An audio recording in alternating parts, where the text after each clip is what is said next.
have any action due to executive session, so we'll start with the pledge. Everyone please stand up.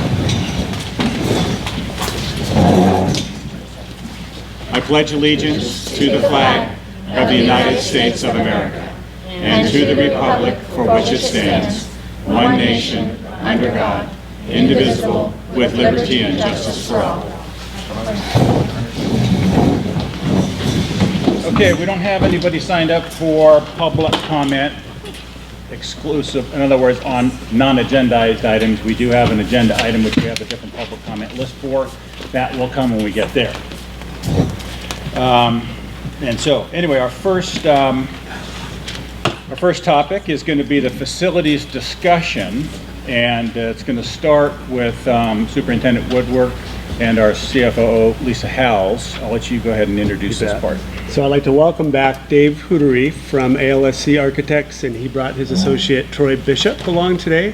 And they're here primarily to talk about the site master plan for our division property, specifically placement, potential placement at Sandpoint Middle School, and then the field, the track, and they've come prepared to share 3 different options with y'all tonight. Ready? Kelly. Well, I'm Dave. It was definitely good news to us that the meeting went well last time. We were invited to come back to another one. So thank you. We take that as a good sign. With me is Troy Bishop. Troy's been working closely with Ken Murphy, myself. We're kind of the ones that are focusing in on, I think, the subject at hand, which is how are the different ways and descriptions of how we can utilize this site. So we're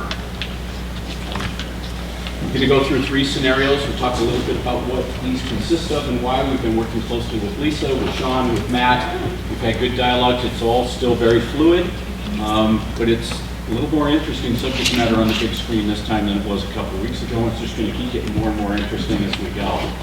So this was the first one that we worked on at Site Concept 1. And what we were looking at here, and it was, I think, at your direction, which is before decisions are made regarding the alternative high school and other things, how does this overall site plan work? And what are the pros and cons of different options? And there's several viable options to make the site work. And we're going to share 3 of them tonight and maybe share a few of our insights and some comments about what we think is compelling and we like a lot about them.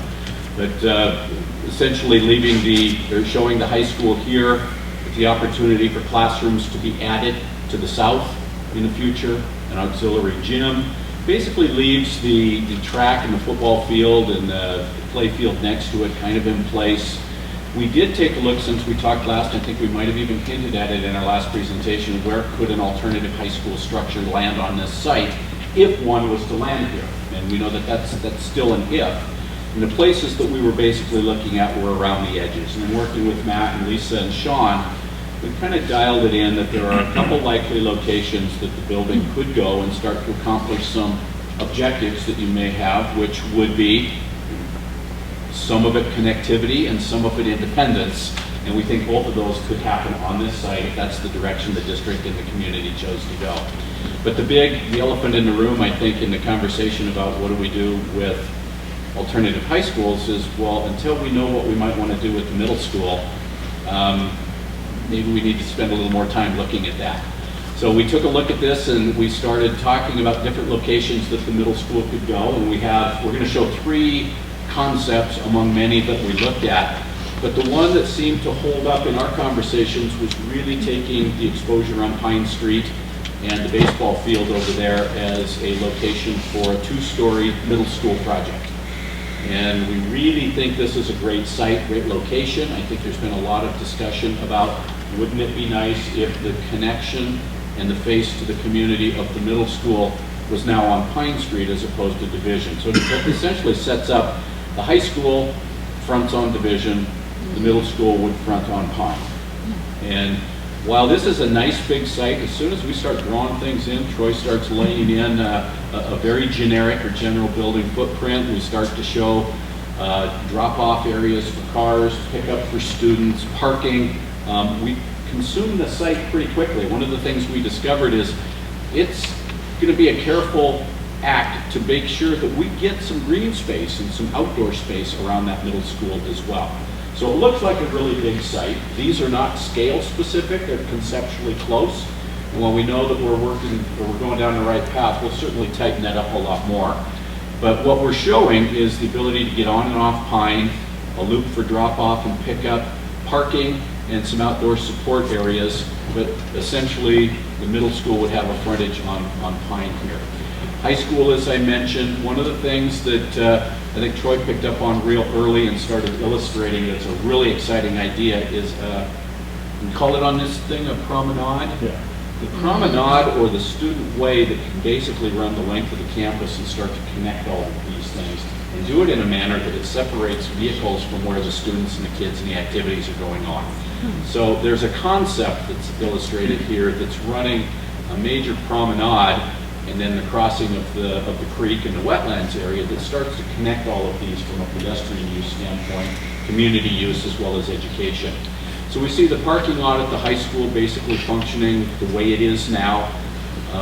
It can be supplemented by retaining some of the existing parking that's in front of the middle school. That's to be determined as we lay out fields. But what we have looked at is, right now, all your kids are getting on and off the buses near the high school.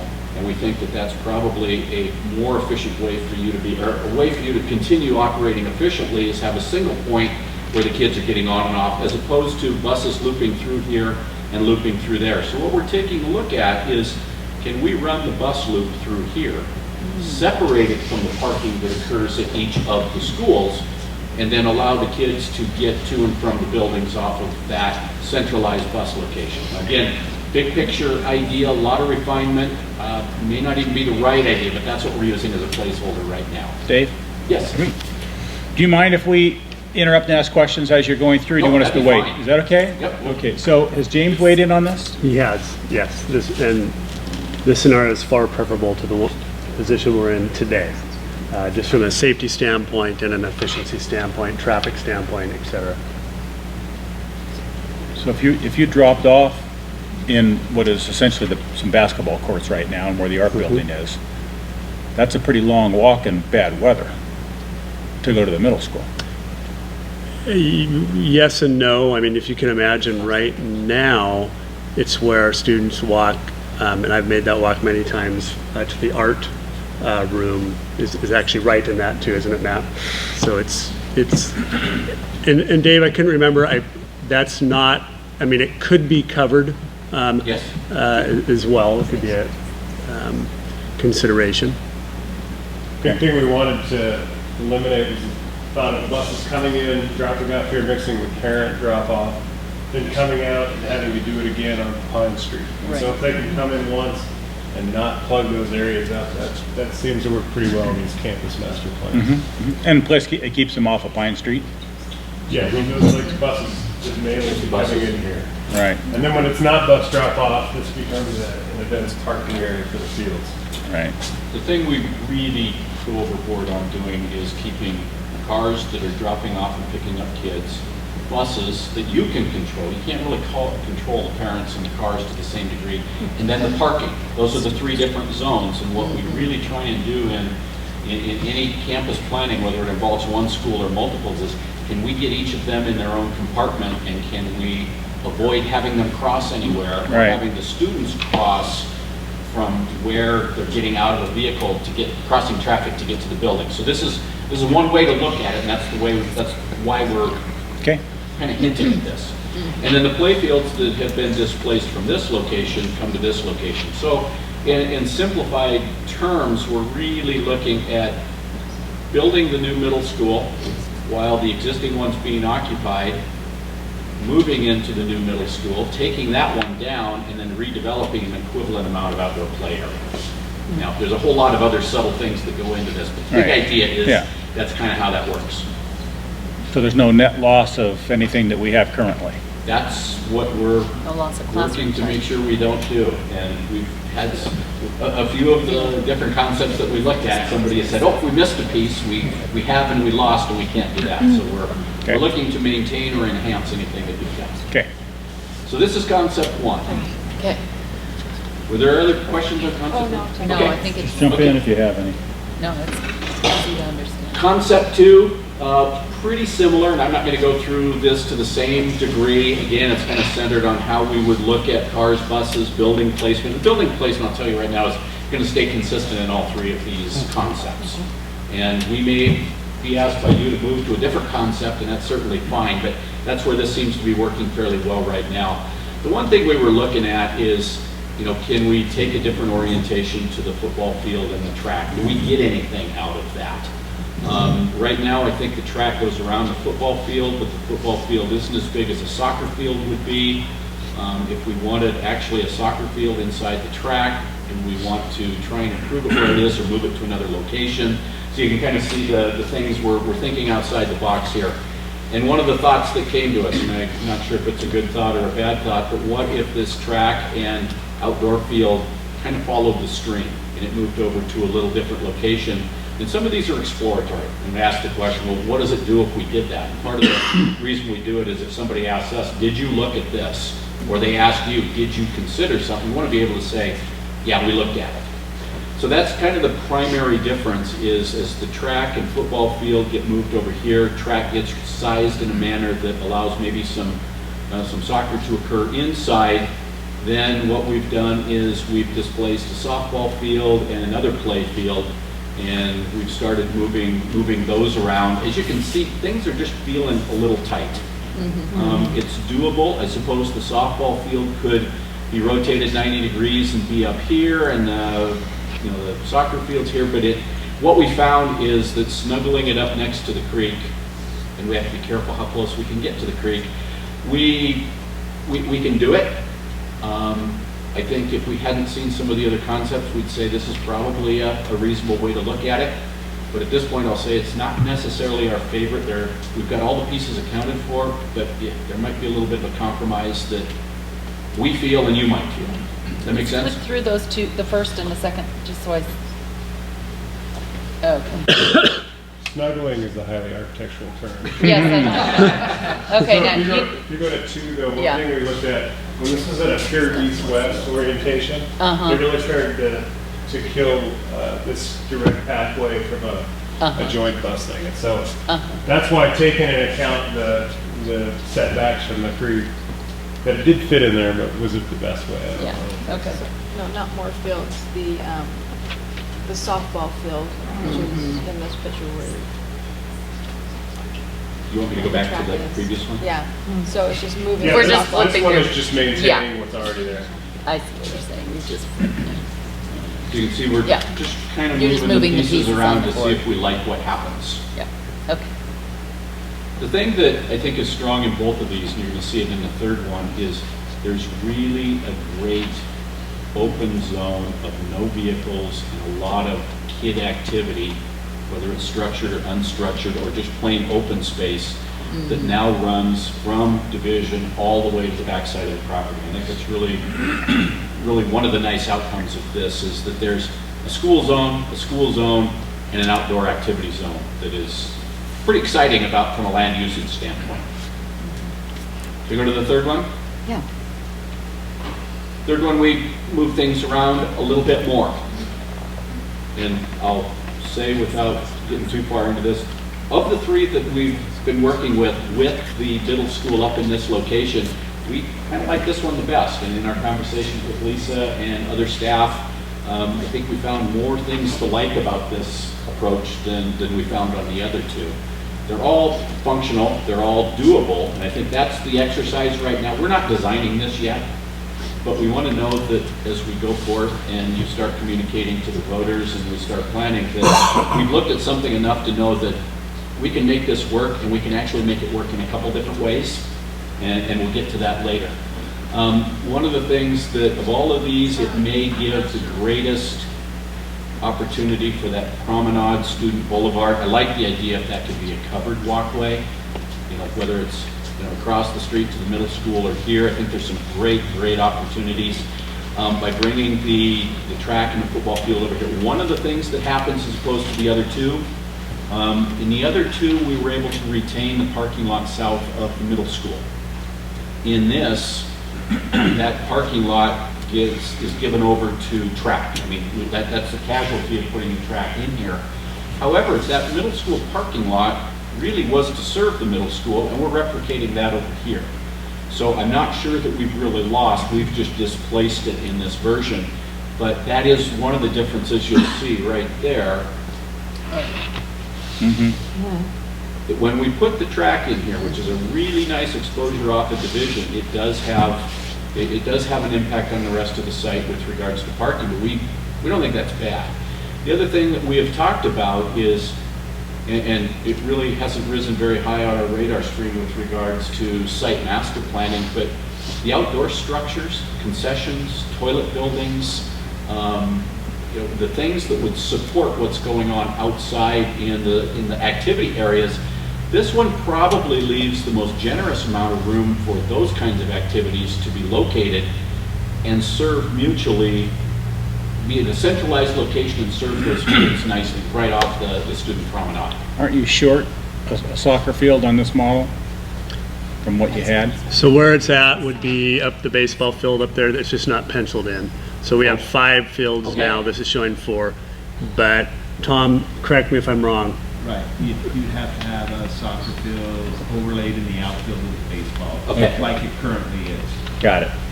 That fits on here, That's a good question. okay? Question to ask.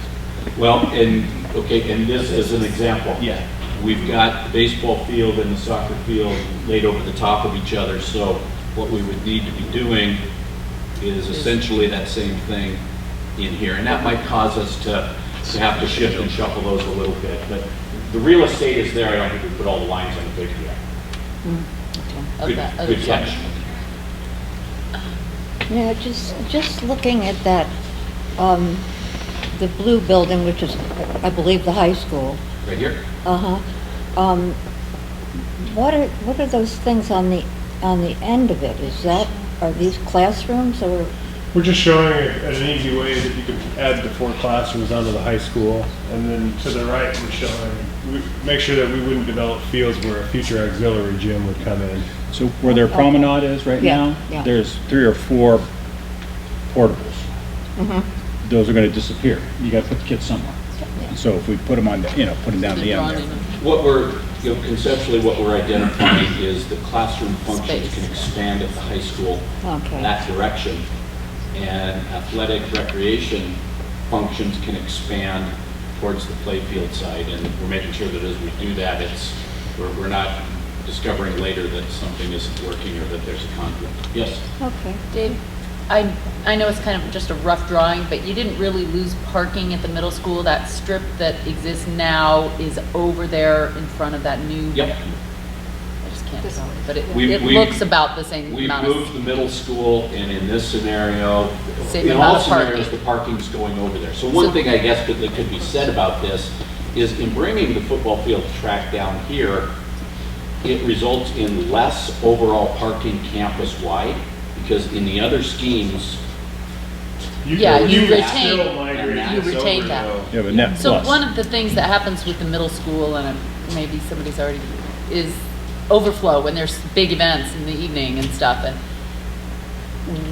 where you have that bus drop off for evening concerts and events and band things where you just get a ton of guest parking, is that an overflow option? Oh, yeah. Yeah. yeah. Because I'm not sure if that's it one- reads real well. It does say event parking, Oh, and I we know can't- that the events are oftentimes going to be related to what's going Yeah, on okay, outside, but that makes they're very sense. much going to be related to what's going on in here. Actually, I think there's ample parking for what goes on in the high school. it seems like it. But that would be the overflow parking or the For the event middle parking. school. We've done this on several occasions where we've combined bus drop-off areas and event parking. Mm-hmm. The nice thing about it is those activities hardly ever happen at the same time. Right. Yeah. And we need to approach the building departments and the agencies having jurisdiction and get them on board, because oftentimes their first pass through this is they say, you need this much for parking, you need this much for buses, you need this much for Yeah. other things. And what we like to do is say, let's come up with a strategy so that a bus, the asphalt that goes under the bus lane by Can day becomes additional event parking by night. And we can handle that with striping. Troy and I've done that on a couple other projects where we do that sometimes with we haven't begun to talk about how we would control Yeah. vehicles in here, but we can do it with control gates and arms. But that's something that, those are some of the efficiencies that we'll watch very closely for. But, it would be Event rare that parking, there yeah. are a lot of buses and event parking going on. Probably happens sometime, but it wouldn't be, the intent is that it's staggered. Yeah, I understand. Anyone else left? No, that one's good. Thank you. Can I ask you a question? Please do. Lisa, did we catch all the things that we talked about leading up to today? Right, so I would just, for the board's purpose, all of the affiliated principals along with Sandpoint High School's activities director fed this information to Dave and his team, and Oh. they've been incredibly responsive in everything that we asked for. Okay. So in other words, the principals and the athletic directors for those two campuses worked on this with you, and so did they have one they liked over the others? Well, point of clarification, the principals worked with Lisa. When we were working with Lisa, we did get the athletic director on the conference call 2 or 3 times, I think, in the same afternoon. So we were able to participate in conversations with the athletic director. The information regarding conversations with the principals were relayed to us. Everything we heard made sense, and hopefully we were responding to in the subtle tweaks and adjustments of what we've been doing. But to answer Chair Youngdahl's question, yes, uniformly, option 3 Was the preferred. was the preferred Thank you. option. I guess I have one question.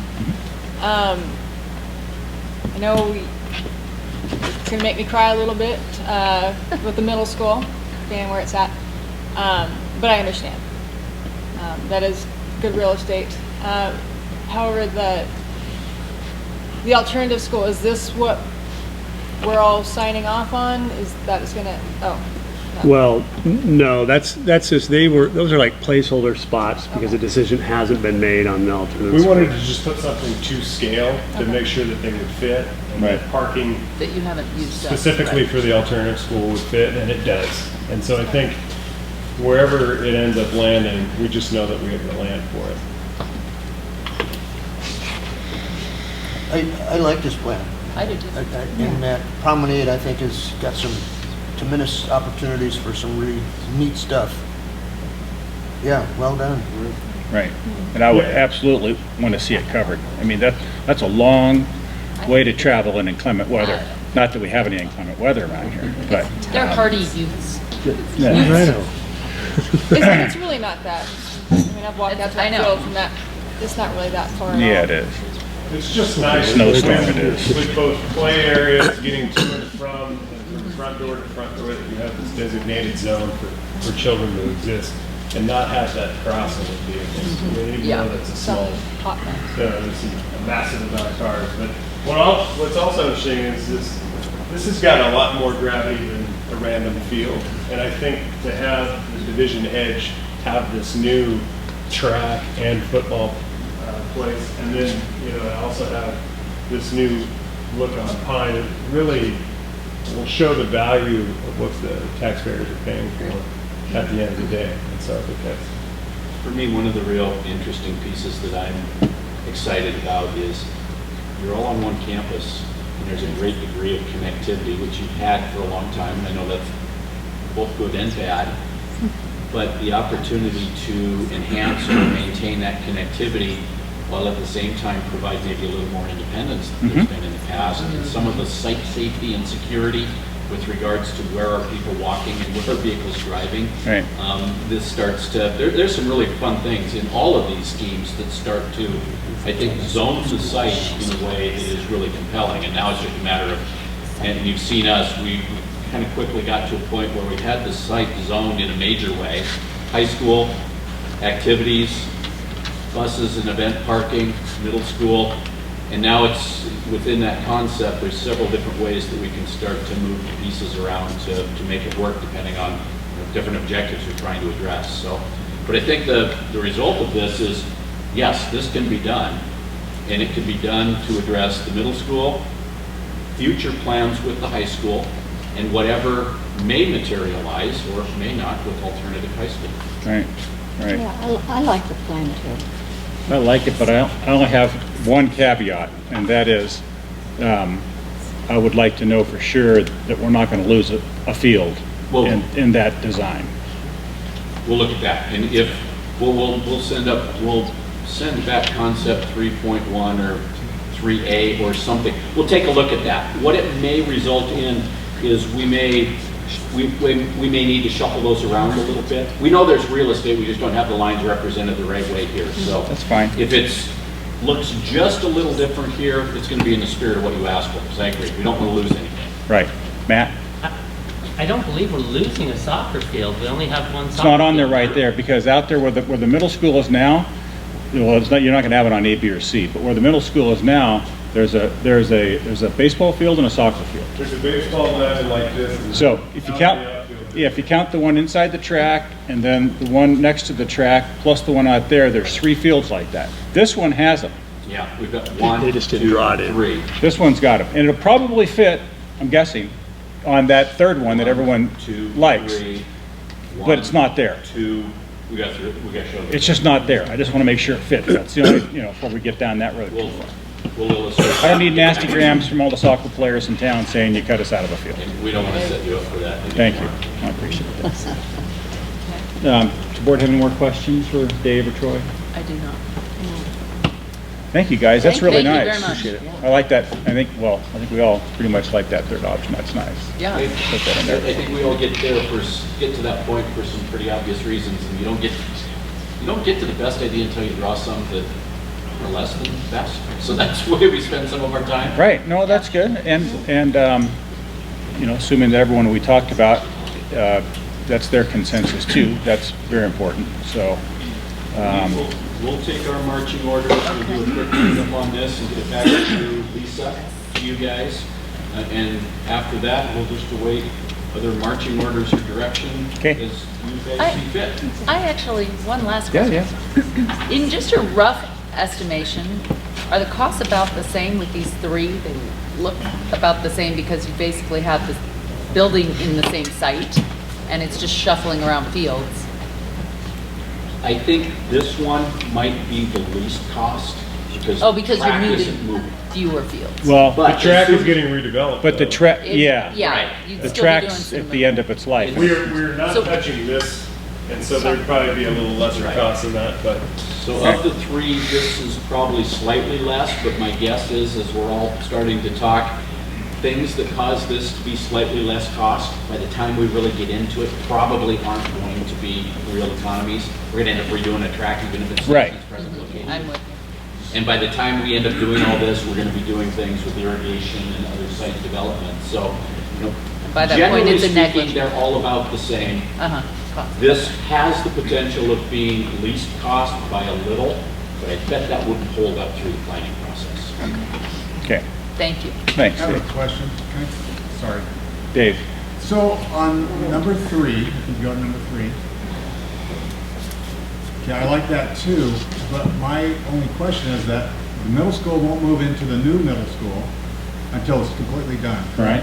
Yes, And then the destruction of the old middle school and the gym and everything will take place after that. So actually, there'll be a year without a track, Or because baseball you can't field. really do that. Says the track coach. Or No, baseball. I'm just field. saying, No, I- you have to lose something. You'll in have that. some. You can't build it You'll have some loss. in September, because the building's gonna be on. Right, That's right. where it's gonna be. I'm willing to bet that if we all work closely together, we'll probably leave the track until such time as we're ready to move it. Okay, that Oh, makes yeah. sense. Yeah, But talk then you about can the- lose some fields. So, what I would ask the superintendent is to make sure that both Casey, Dave, Tom, and Chris are. You absolutely have to phase everything in a reasonable manner to impact us in the least way, for sure. You're right, Dave. The other piece that we will get for you all is the cost estimates, because in our original conversations, we had not provided you with the costs of fields. It was all for buildings. So we'll get that as soon as we can as well, so that can be part of the ongoing. Well, and even like the baseball field, I know American Legion uses it, I know Little League uses it for their juniors program, and And there's, 4 summer teams Yeah. that would be vying for the same spots. At Memorial, you can't. It'll Be a be little tight, but disruptive for sure. You're right. It's extremely expensive, so Yeah. It'll be disruptive, and we know that's just the cost sometimes of moving forward.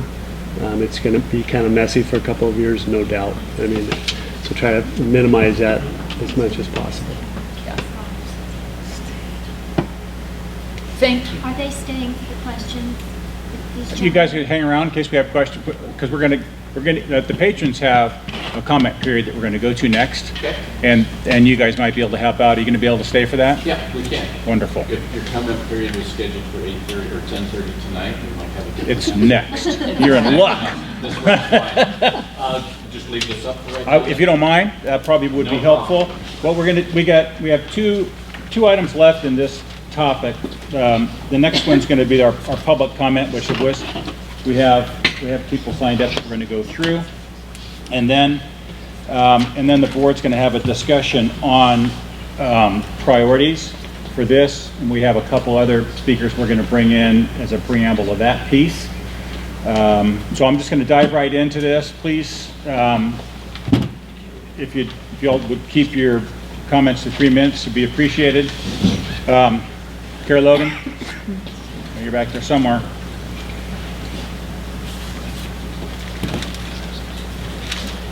Good evening, I'm Carrie Logan. For the last several months, I and others have participated in a broad-based group of community members focused on identifying and prioritizing major facility improvement projects in the Lake Pend School District over the next 5 to 6 years. You are currently faced with a decision on whether to move forward to the people a vote on a special plant facilities levy to support those recommendations. The recommendations we made were focused on what I believe is your goal as board members, creating the best possible environment for our students to achieve and excel to the best of their abilities. Included in our assessment was not only the condition of the buildings, but also what the functional adequacies are of those buildings. Let's remember that the board's responsibility to the community is to put forward to the voters the best possible way to improve the education experience and outcomes for all. That's what the voting process is all about. I strongly urge you to put forward to the people the recommendation of your very diligent committee and let the people decide on August 30th, 2016. Thanks for your time and consideration. Thank you. Thank you, Karen. Under budget, too. Scott Schreiber. And Scott was also on the facilities committee. I was also on the facilities committee. And I was asked to come up here, and I'm going to try to make this quick because I'm nervous and I don't like speaking in public. So Okay. we're going to talk about it. We've got 3 minutes. So I was asked to come up here based on my background, what I do for a living, to talk about why the school should be replaced on basically the inadequacy of the buildings themselves. When Dave Teeter first came and spoke with us, he gave us 3 major components of schools, how students get better learning, or the better test scores. It comes from acoustics, lighting, and ventilation. And when those schools have those 3 aspects, students tend to score higher. So I only got 3 minutes, so I'm picking one, ventilation. So I talked to our facilities director, Mr. Deal, asked him if he had any data supporting the ventilation of these old buildings that we have that we're putting our students in. He did. He had snapshots of different buildings, different classrooms throughout our district, stating their CO2 levels and what they are. Being a building official or a building professional, I have to go by building codes. Those codes are, we have to abide by ASHRAE and OSHA standards when we build buildings and make sure that they're getting enough ventilation in. Their standard, ASHRAE puts out in OSHA is 1,000 parts per million CO2 in our air. When that's not met, those buildings require more ventilation. So what does that mean? So that students actually the National Laboratory, Berkeley National Laboratory, and another study I gave to you from Harvard shows the performance of people's learning ability, the cognition of the people drops at higher CO2 levels. So if you flip through this paper I gave you, I'm sorry I didn't bring it up for the audience. You turn the first page, Clark Fork, it's a little high, it's, has a couple snapshots throughout the day that it gets over 1,000. The district office is doing good. Sandpoint High School, it's a newer building. It's well below that 1,000 parts per million in CO2 levels. Again, another high school, Sandpoint High School classroom, W17. And I'm just going to skip, if you skip through a couple here and get back to Northside. Northside, the students come in, and by 9 o'clock, this classroom 8, is above 1,000, and it's reaching levels at 2,500 parts per million CO2. And if you turn to the front page, you can see, kind of gives you out the different task orientations when these studies were done. And at the higher levels, like 2,500, you can see how the performance of the students dramatically drops.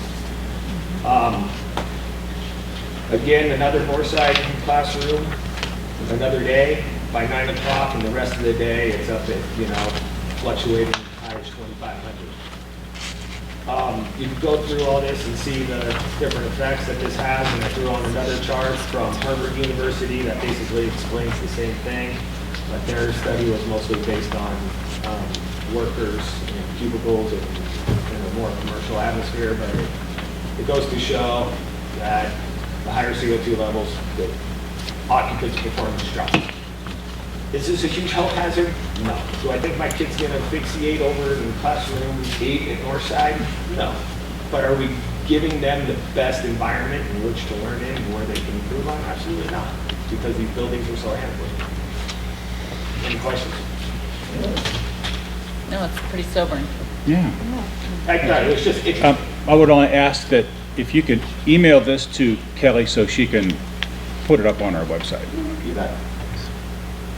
Thanks, Scott. Appreciate it. Sharon? Can we flip? Sure. David? Fresh out of his cast? David Bannon, Clark Fork. The numbers, I think it was 1.3 going to Clark Fork on the levy money, if levy passes. I'd just like to know how much of that is going to go to the septic system, because you can have all the buildings right, but if the septic system isn't right, you can get shut down overnight. I was discussing it with some people about another option for the high school to make it a K through 12 and close Hope. So I don't know if that's been discussed. And now on this here, I'm glad these guys are here. I don't know how many square feet the new buildings are. I would assume they're 2 stories in the high school, middle school. Are they 2 stories? And I don't know if they're studded buildings or tilt-ups, but if they're tilt-ups, has anybody thought about having first floor parking? Because, tilt-ups are a whole lot easier maintenance than wood buildings. What's the total? Pardon?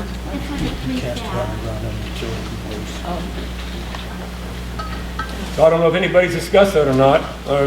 We haven't gotten to that point. Dave, you want to weigh in on any of those? We really haven't gotten to the point of discussing what the construction materials would be. We are talking, and I think pretty unilaterally, about the new middle school being a 2-story building. There's a lot of advantages to that.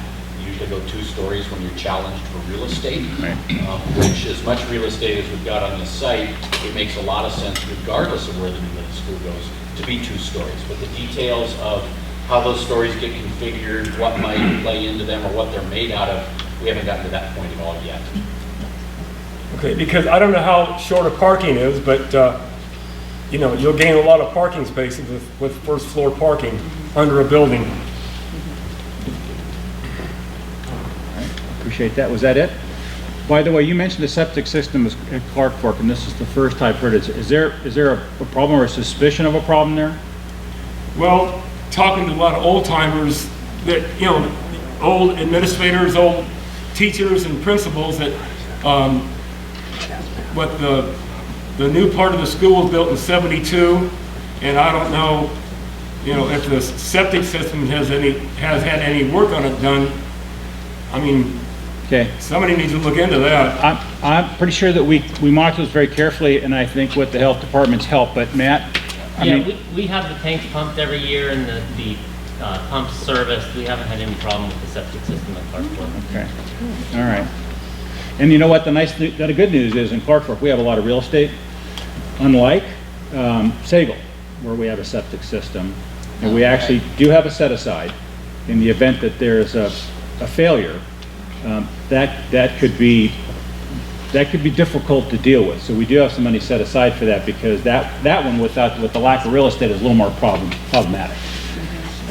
And we may be able to hook into the sewer at somewhere down the road. They keep discussing it, but it seems like the bypass discussion. Who knows when that'll happen,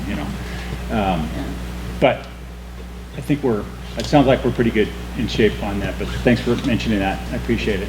Sharon? Sharon Banning, Clark Fork. The improvements probably have to happen. We all know that, and I know you have been thinking about it for a long time, but the public hasn't actually been faced with the reality. And to have an election in August just doesn't jive with somebody who doesn't think we need to spend, like a little kid. I mean, I've got money in my pocket, it's burning, and I've got to spend it right now. You've come out with some projects, and bam, they're going to be shoved down our throats whether we like them or not. I think the process is moving too rapidly for anyone to digest and make prudent, rational decisions affecting the next 50 years. All property owners need more time to know what's going on. And it seems that you've gotten hooked on opium, other people's money, and just can't get your hands on it and spend it fast enough.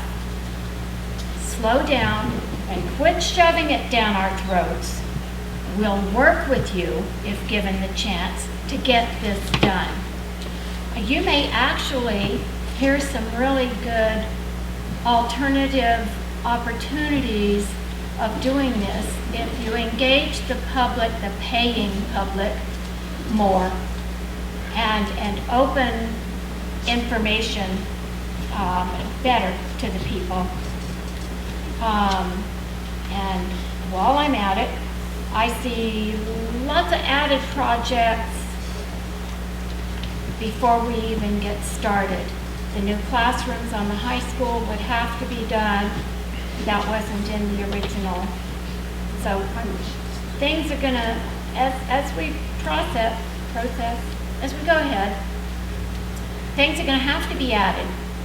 And I don't know how we're gonna keep the cost to what you're projecting.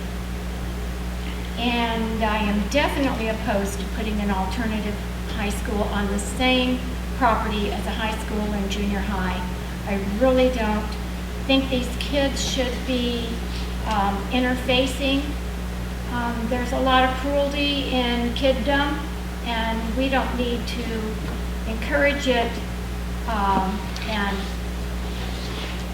I just think, as a parent, I would not want my alternative high school on the same property as the high school and junior high. These kids, for one reason or another, have been asked or volunteered to go someplace else because they have a difference. And to interface these differences is, and I also do not like the proposed funding vehicle. I hope that you offer us some other alternatives to that one. Thank you. Thanks, Sharon. Next is Shelby Rockstad. Hello, Mr. Chairman, Mr. Superintendent, members of the board, public. I'm Shelby Ronstadt, I'm the mayor of Salmon Point, and I'm not a parent, but I am very concerned for the success of our school system and our students. I think it's essential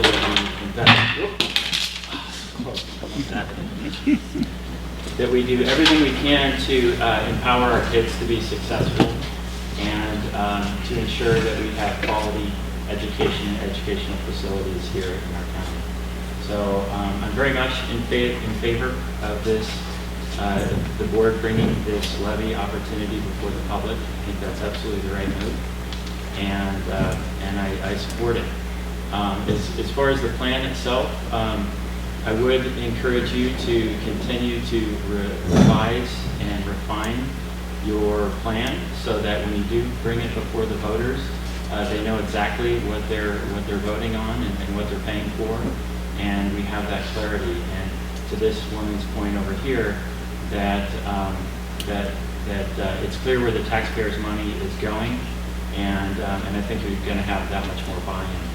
And I will say that it is really difficult to fund quality education in the state of Idaho. Unfortunately, we're really underfunded, and so I think it's essential that we give the voters the opportunity like this to fund our school system. So thank you. Thank you.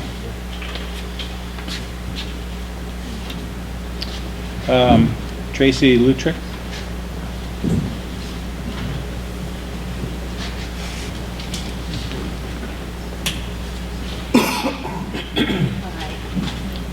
I have contacted a couple of y'all, but I just wanted to come up just to share what I hear personally. I work at the hospital in the billing department, and I see many unhappy people. Let me just, but these are some of the concerns that I hear every single day. There are many here in this school district who are on fixed incomes. They got no cost of living raised this year, but everything else is going up. The elderly make decisions on whether to buy food or pay for their medical or their prescriptions or whatever. They could face a real possibility of some harm if their taxes are raised $2 a year. They really just don't have it. Young families working 2 jobs, 3 jobs, just living paycheck to paycheck, they may not have the money. Do we really want to put another burden on these people? What is it, 40% of the people in this district are in poverty? It's really, really a struggle here. There are many wealthy people here as well. And, maybe an option is to teach the people in this district and the upcoming kids, the ones who are watching us, how to be good stewards with our money. Maybe if this is a really important thing, maybe those who are able to pay into this, maybe funds can be set up. We can start donating money when you have enough money to complete a project. Do it. Fund it first before you start asking people for more money. I came from a district in Alabama. We voted, the 23 years I lived there, voted no for every single school levy that we had, every single one. And not only did the schools survive, they thrived. Very, very good schools. The community was involved. They came to the rescue when things needed to be done. But everybody vetoed, every single one. And they did fine. We love new things, but is that really what we want to do? Maybe focus on the things that need to be fixed instead of completely overhauling everything we've got and starting over. $55 million is a ton of money. If people are faced with $200 more a year in taxes, would these schools maybe be able to house the people who could possibly lose their properties? If they can't pay their taxes and their property is taken away from them. A lot of the elderly have already paid their houses off, so they don't have mortgages, and they're handling their property taxes as is. I really think maybe as she said down here, pull back. It's so fast what you're trying to do here. Give people a chance. Why do it all at one time? Why with financing mechanism that is so confusing to most of us who don't know much about it? Why not just slow it down? Why does it have to be right now? Thank you.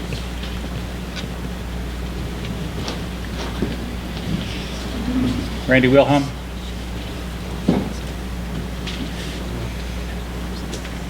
I'm Randy Willem. I teach at the alternative school.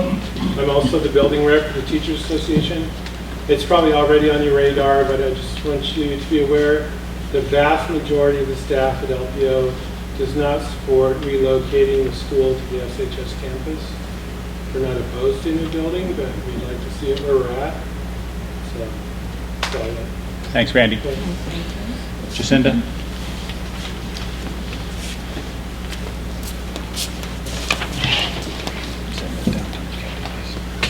I'm Jacinda Cody, for those of you who don't know me.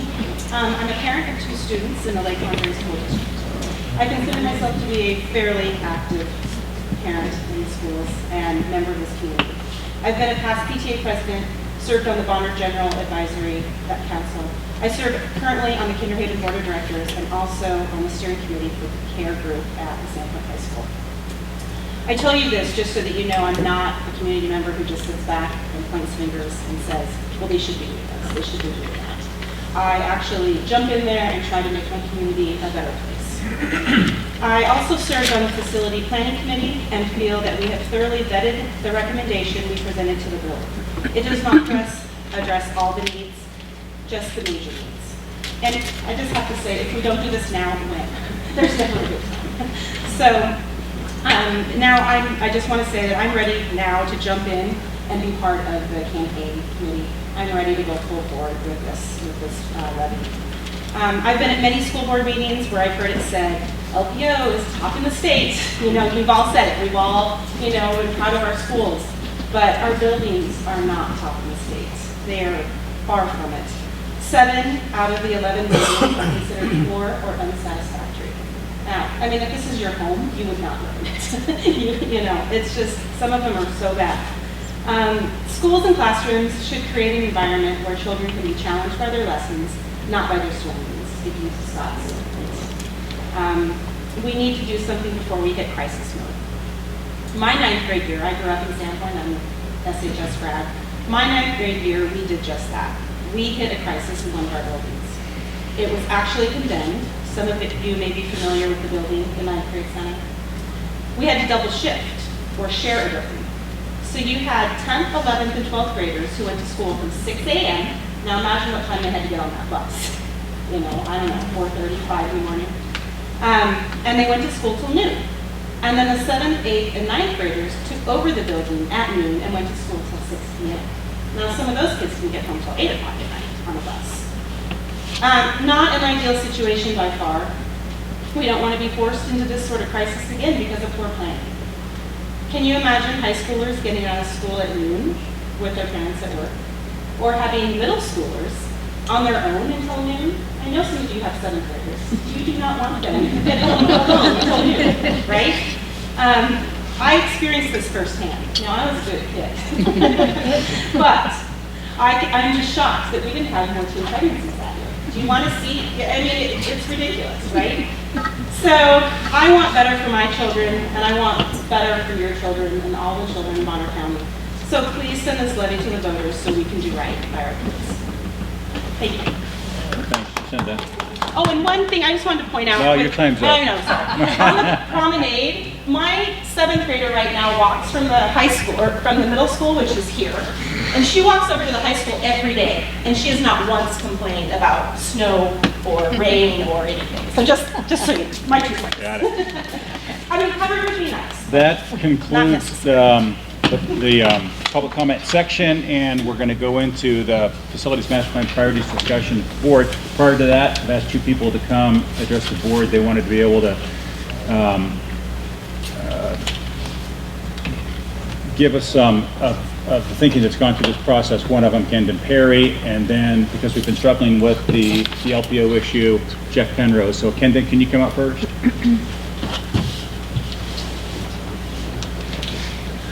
Thanks, Steve. So if we can put the other slide back up, would you rather listen to me or watch a movie? So, anyway, I was asked by Sean to be the chairman of the Plant Facilities Committee, and speaking on behalf of our committee, I'd like you to please recognize and respect the investment of time and research that we did, and further realize we were tasked with with analyzing a significant amount of data related to Lake Conroe School District facilities. And I do believe we were very, very diligent in our efforts. On behalf of the committee, we confidently stand by our recommendation to rebuild Sandpoint Middle School, completely rebuild North Side, replace the shop at Clark Fork, rebuild the main building at Washington Elementary, and provide dedicated funds for district-wide special projects. Throughout our process, we realized that the uncertainty surrounding Lake Conroe Alternative High School was big, and due to that ongoing uncertainty, we're okay in delaying that project, and we endorse waiting and being diligent on that part of it. I think it's also important to realize that our committee and the consultant realized that the $55 million price tag was a very real concern, and certainly would scare even those ardent supporters. But I believe that failing to accept our committee's recommendation is even more bigger concern. So I present 5 very important factors of consideration. First of all, the majority of all school districts in the state of Idaho run concurrently plant facility levies and supplemental levies. And the same goes for most of the other school districts in the Panhandle. Another important fact is that our district, or our community, has passed 3 bonds or levies in 63 years. Now, for an organization that owns about $180 million worth of assets, I suggest that reinvesting on those on average every 21 years, that's not very responsible management. And I think it's time that we step up to the plate and start to address that. Third, the committee's recommendation intentionally touched each and every building in the district. Thus, the addition of the special projects line item. And I think that's important, that everybody gets a little piece of the pie. Fourth, I contend that current and recent LPO SD board and administration has built a great deal of credibility. I think you've done a great job with our tax dollars. And I think that we should be confident moving forward with our recommendation. Finally, the idea of the cost of this. I don't dismiss the actual cost of this to a homeowner. It's not lost on me that some people, $200 a month or $200 a year is significant. Where for a home valued at $235,000 with the homeowner's exemption, the actual cost would be $280.51, or $1,683 over the 6 years of the levy. Certainly nobody in this room is excited about more property taxes. But until, if we think we need to find a different vehicle, we need to go to Boise, because the state of Idaho puts very distinct parameters on what local districts can do to fund buildings. And so until a more viable alternative comes into place, it's our responsibility to do something, and the time isn't happening.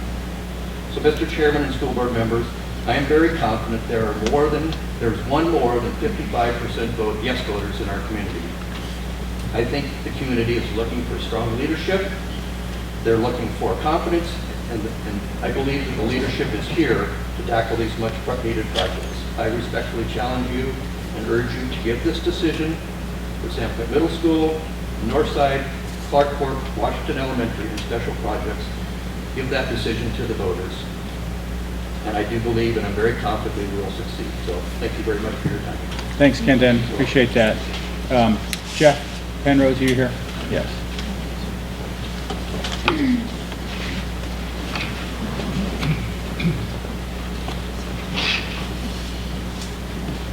Board members, thank you for the opportunity to address you tonight.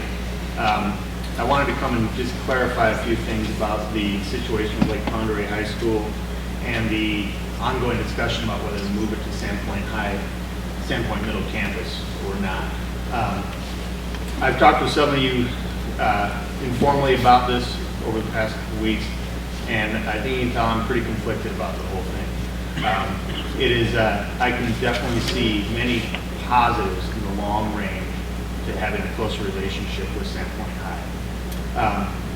I think, though, that the basis of the decision to make that recommendation was based in part on a somewhat erroneous assumption, and that is that the students at LPOHS are really wanting to go to Sandpoint High for electives.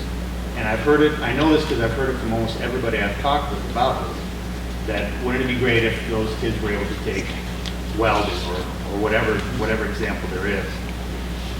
The problem is we don't have any evidence that supports that assumption. Anecdotally, when we talk to students, we don't hear them saying, I want to go to Sandpoint High for a class. When we ask them to go, they often will say no. I'd really rather not do that. So we did a survey. We looked at, and we asked the kids. I did quite an extensive survey. I asked them how long they'd been at LPOHS, where did they come from, those types of things. And what it came out to was about half the kids have come to us directly from Sandpoint High or Sandpoint Middle. That's 29 of the respondents that come directly from there. 27 had never taken a class. 22 of them explained why they hadn't. 17 of them said it was the way they were treated there, and they just don't feel comfortable at Sandpoint High. Now that doesn't mean that in the future, an ideal future that I can easily imagine and would love to work on, those kids wouldn't be excited to go there. What I'm saying is that the students right now are strongly against the idea. So, and then when we further asked them, said, what would you think about, what's your opinion about moving to the Sandpoint High campus? 89% of them strongly disagreed or just disagreed. 3 people said they agreed with the idea. One of them cited, I have friends there. Another one said, I want access to the weight room. And a third said, electives.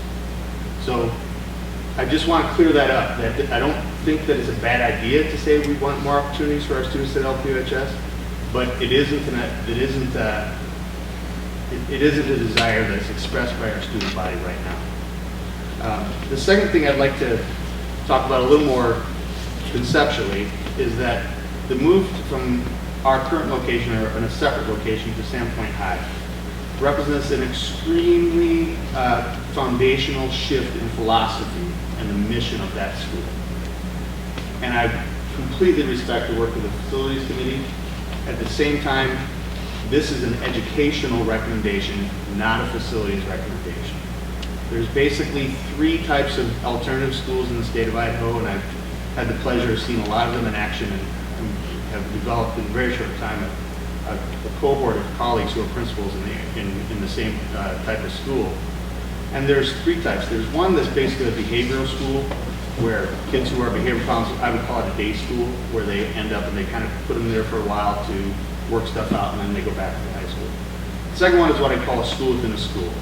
And that's kind of a credit recovery program where they do take the majority of their electives at the high school or maybe in an online too in a way. But this is also a short-term placement where students go catch up, or maybe it's a combination catch-up / behavior, and they end up going back to high school. The third is a school like Lake Pend High School, which is a proud, independent school, fully accredited in its own right, that is working to provide an alternative avenue to reach students who are at risk. That is by far the school I think that we would want to have. A school that is independent and fiercely so. Moving to the Sandpoint High campus would make something happen, I think, almost immediately. And that is we would be taking a strong step toward what I would call the school within the school model. We would be, Tom and I are both caring educators and collaborate well. And we would naturally start finding ways to team with each other. If it's just across the parking lot, Tom's going to say, hey, I don't want to speak for you, Tom, sorry, but I'll put it this way. I would say, hey, Tom, I got a kid who wants to take a computer programming. He's doing well in many regards here. Doesn't want to go to Sandpoint High full time, but I want to take just this one class. Or, oh, you're offering Brit Lit. I have a kid who's really excited about British literature. We're just not offering it. That would start going back and forth immediately. And we would quickly turn into something that's called more like a school within a school. I am totally in favor of school within a school model. I used to run a school that I initiated a school within a school model. It is a great model. It's not what Lake Pend High School is right now. So if we move over there, that would naturally happen.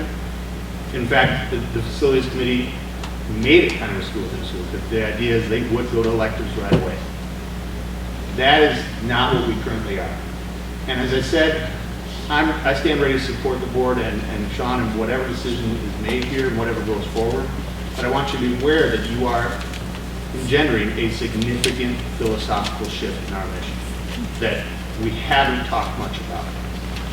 So I would encourage you to think about that a little bit. I would ask that the last thing, I'm going a little long-winded, so I'm sorry, it's a very complicated issue. My suggestion would be to throw out the $4.2 million number. It's kind of become a magic number that we talk about a lot, but it's based on an educational recommendation that has not been discussed. And start over and involve all the stakeholders, all the patrons relevant, and say, what is the mission of Lake Pondere High School?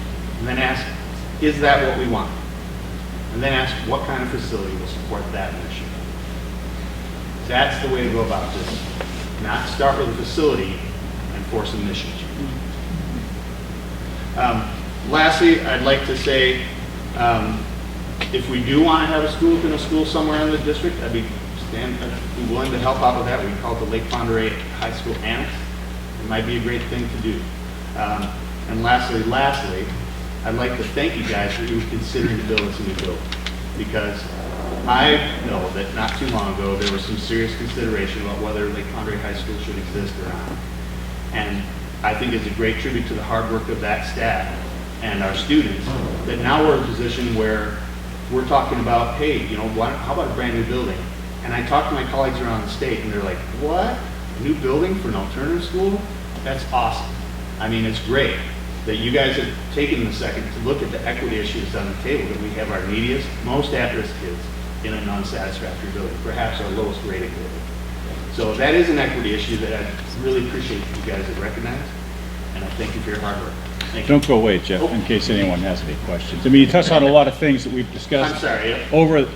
over time, and this opens up this opens up a lot of issues I think people are probably going to want to have. So wait, I want to start with Joel and work this way. Joel, do you have anything for Jeff? I'd like to know how many people have been at the present alternative high school within the last year or 2 years and seen the condition of that facility.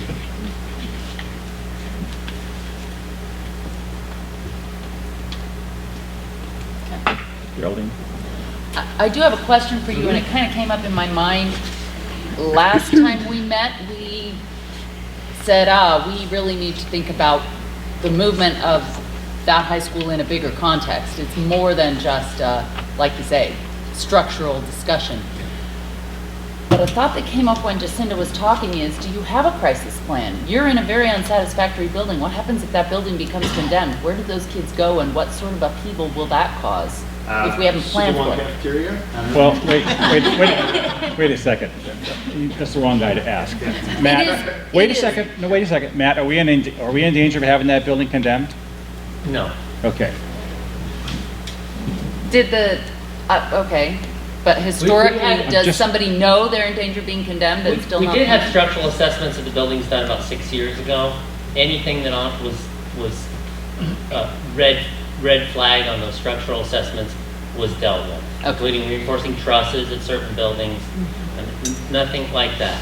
You know, there is ventilation issues like the other buildings. It doesn't show up in that snapshot there, really glaring, because we just took snapshots. We didn't go look for problems, and the class sizes are smaller there, so you might not see the really, really high carbon dioxide rates, and that doesn't condemn the building. But our buildings get inspected every year by the state of Idaho, every year by the city of Sandpoint Fire Department.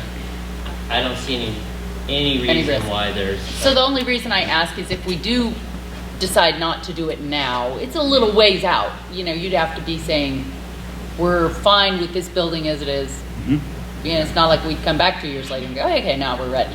Right. It'd be a ways out, so. There's actually, wait a second, I want to put a finer point on that. There's nothing that precludes us to come back in 1 or 2 or 3 years and do an ask for that building while the other one's in place. We can do... Legally. Lisa, we can do that, is that correct? Yes. Yes. We can do that if we so chose, and... Let me qualify that. As long as it doesn't exceed .002, if it's a 55% Got it. voter approval or the threshold. That's right. Three Okay, different. okay, thank you. That's a good point. Thank you very much. Yep. Thank you. Joel? Jeff, just a matter of information, at some point when it's decided to go ahead with the school, the questions that you raise would take place in the programming process? I'm not sure what you're asking. You would sit down with your staff, I was sure, Oh, the well, architects? I would say that's the way to get to the number that you want to use. I'm suggesting that the $4.2 million number is an expression of a philosophical shift. Right. And so what I would say is you need to turn that on its head and say, what is it we want out of this school? And then say, what kind of facility would facilitate that type of learning, and then how much is that going to cost? What we did was we said, we jumped to a philosophical choice to move it, and then put the price tag for that. So it wasn't, Well, yes, at some staff point, should somebody certainly be involved said, in that. we need approximately so many square feet, and there was a price attached to it. Right. That's happened. Yes, but the recommendation that came out of the facilities committee was 4.2 million. Okay, they had to arrive at that in some manner, shape, or form using probably what existing facility and square foot that you have right Completely, now. except they shrunk it, assuming we would be taking classes at electives at Sandpoint High. I'm not sure that entered the conversation at all. I wasn't there. There's no gym in There's no gym, and there's no, there's not the same footage replicated, right? Yeah, when I reviewed it again, there's not the same amount of classroom space either. It would force in that size building the issue. It couldn't really be a standalone. If you guys were going to entertain putting it on the division campus, say, I would recommend, well, you'd have to add some square footage to that to keep it a standalone in a transition kind of a time frame. Well, and the gym hasn't even been part of the discussion all along, or the greenhouse. We'd be losing the greenhouse pretty much in all of the plans. And then when we say replicating square footage, I think the assumption still would be going to Sandpoint High for our gym classes, for a PE. Yeah. So there was a choice made that I totally understand. I mean, I don't fault them at all for making it. But what I'm saying is it is a philosophical choice. It's a shift in our entire mission that needs to be walked through with very, very open eyes. Right. Barb? I appreciate you speaking tonight. I appreciate the recommendations. I know what has gone on, the time and commitment for the facilities committee. But, they're just really looking at the dollars and the, what would work best and what's the best to provide, space, adequate space, good space for our kids. And I completely understand. I've been looking forward to actually having this conversation about the philosophical mindset of, I would like more, to be honest with you. I could schedule a sit down or something, because I really do think, I know what's best for our kids, as far as we need them to be in an adequate space, flat out. I just want to know the best approach to get them there. That's all I have to say. Joan? I'm going to put on my college professor hat.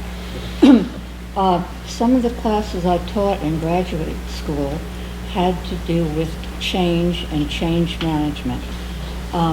It takes 10 years for a culture change to happen. And, philosophically, yes, it could happen anytime.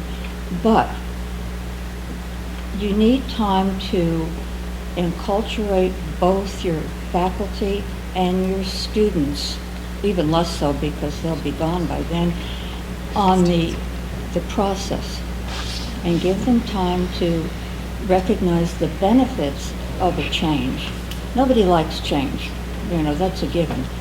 But if they understand the change is going to be better down the road, even if it is 5 years away, your faculty will still be there. And the students coming in can be enculturated to listen to the fact that a change is coming. But I would suggest strongly, don't push it. It has to happen gradually and it has to make sense. And I would suggest we need to know why we're doing it. Right. Yeah, we need to, why we're doing it. Yeah, and I totally agree with you, Joan. I think that it is, change takes time, and we have, this all came pretty sudden. And the recommendation came as a one. Right. So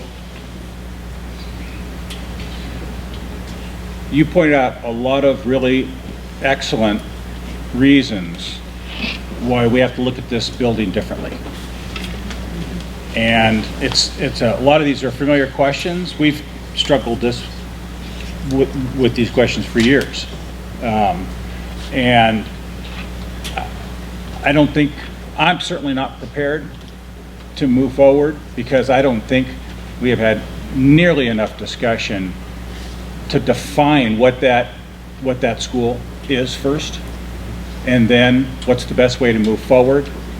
As far as finding examples of what would this look like if we moved it next to, or like if it was a school within a school, those examples exist. We can go look at those.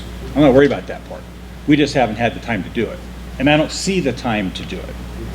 And so since all those points you raised are really good, I mean, I for one would like to move this off the table for now, and then we can look into those and we can do it thoroughly, and then we can have a board discussion on what do we really want. I mean, how do we want to define that school? This is going to be a huge opportunity that if we want to redefine it, then we need to go down that road and discuss it and talk about all the ramifications that come with that. Or if we're going to keep, philosophically, keep what we have, then this is going to be a big decision point. I mean, it's huge. And it's not like the other schools where that's not into the discussion here. It's just improving the facility. Okay? And yours is a much deeper question, and I can see clearly that we really haven't, and I'm saying the facilities committee did a terrific job, but these are aspects of it that they just wouldn't be privy to, and I don't expect them to, but it's the one that we need to discuss at this level. And I mean, I don't see how we could even go forward with. We don't have enough time. We don't have enough details to be able to go in front of the voters and say, we have a very clear vision and a plan for this campus, and here's what it is. I mean, within our own organization, not everybody's on the same page. Well, I would say at LPO HS, we have a pretty clear vision of what we are. We've worked very hard on the last couple of years, and we're glad to talk with you about what that looks like and what we hope to have to further that vision. I would, however, while I have your attention, just remind you that this is an issue of equity, that you have the highest concentration of at-risk kids in our district in the lowest rated building, or one of the lowest rated buildings. Mm-hmm. And that is a fact I'm uncomfortable with. Right. I know that it's equity in other ways too, and that you're talking about much greater numbers at Sandpoint High, so I completely understand why Sandpoint High would be top of the list. Northside, top of the list, I get those things. At the same time, I just hope that it doesn't get moved off permanently off the table. I don't know how many bites you get at this apple. Yeah, no, I get that, and I think we've certainly talked in terms of a stage 1 and a stage 2 type of philosophy, and that would certainly give us time to go through all those thoroughly and absolutely have total buy-in and know what we're going to be doing in that regard. Okay, Mr. Chairman. Scott. Thanks. I want to just echo some words that you just said. You know, you said the facilities committee wasn't privy to that information, and we were. It was brought up meeting after meeting that this was going to be a hard choice, something hard to sell. But we had this monumental task of how are we going to do right by the taxpayers? How are we going to best control these build-outs? How are we going to get LPO a new school? Mm-hmm. And when you start thinking about construction and all the work that's going to be done on that, you're going to be saving taxpayers hundreds of thousands of dollars by doing it all at the same time and getting it over there. So when we had the task of saying, okay, how are we going to spend taxpayers' money? Mm-hmm. The best thing is to do it all at the same time. Okay, thanks, Scott. Appreciate that. I didn't mean to say that you didn't consider it. What I meant to say is we have had for many, many years long-standing conversations about defining what that school is. And that's a big piece about whether or not we would move it or keep it freestanding. totally get it. So, there's a lot of water that's going underneath that bridge. You haven't been here. Trying to save taxpayers. No, I get that. And we're all about that, trust me. I mean, we want to do that as long as we're going to be able to keep or maintain the vision of what we're going to be doing with those kids. I mean, I asked you one time, to define, the common theme or the issue of what that brought each kid to your school. And at the time he had about 100 kids, he goes, well, I have 100 different reasons because they're all different. Yeah, each And- has their own story. The one commonality is they're looking for something different. Right. So, anyway, thank you very much. I appreciate that, Jeff. Could I just say one thing?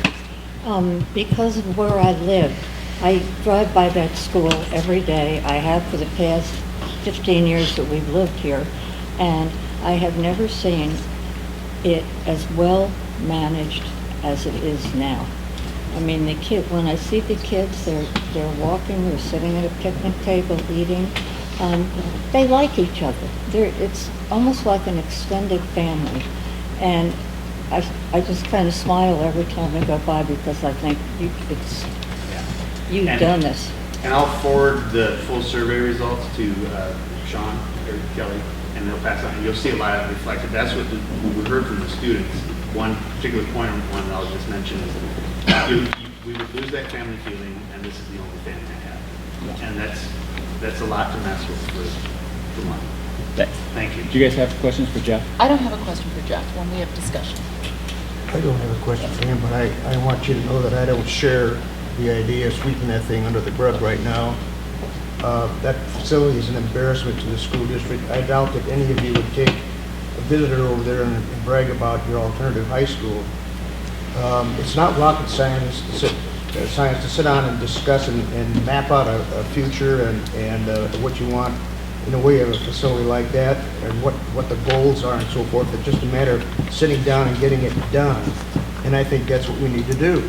So that'll lead into our next piece, and I'm going to let the superintendent walk us through that. He's going to go through these from the top and take us through each one, and we can discuss, and we can discuss each item. So I gave you all some information for your dialogue. You've heard from a lot of us, and you haven't had a lot of time yet to just talk about it. So what you have in front of you is the 5 projects as recommended by the Facilities Committee.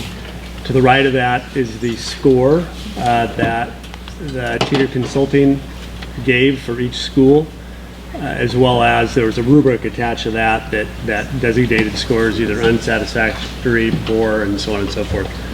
The next sheet you have is actually from the presentation that I can't remember the name of the group that was here last time. Eric Herringer from Piper Jackson. Eric, thank you. This capital projects paid from the plant levy sheet that you have is actually, if it was done through the lease purchase option that you heard about at the last board meeting. That right column. Exactly.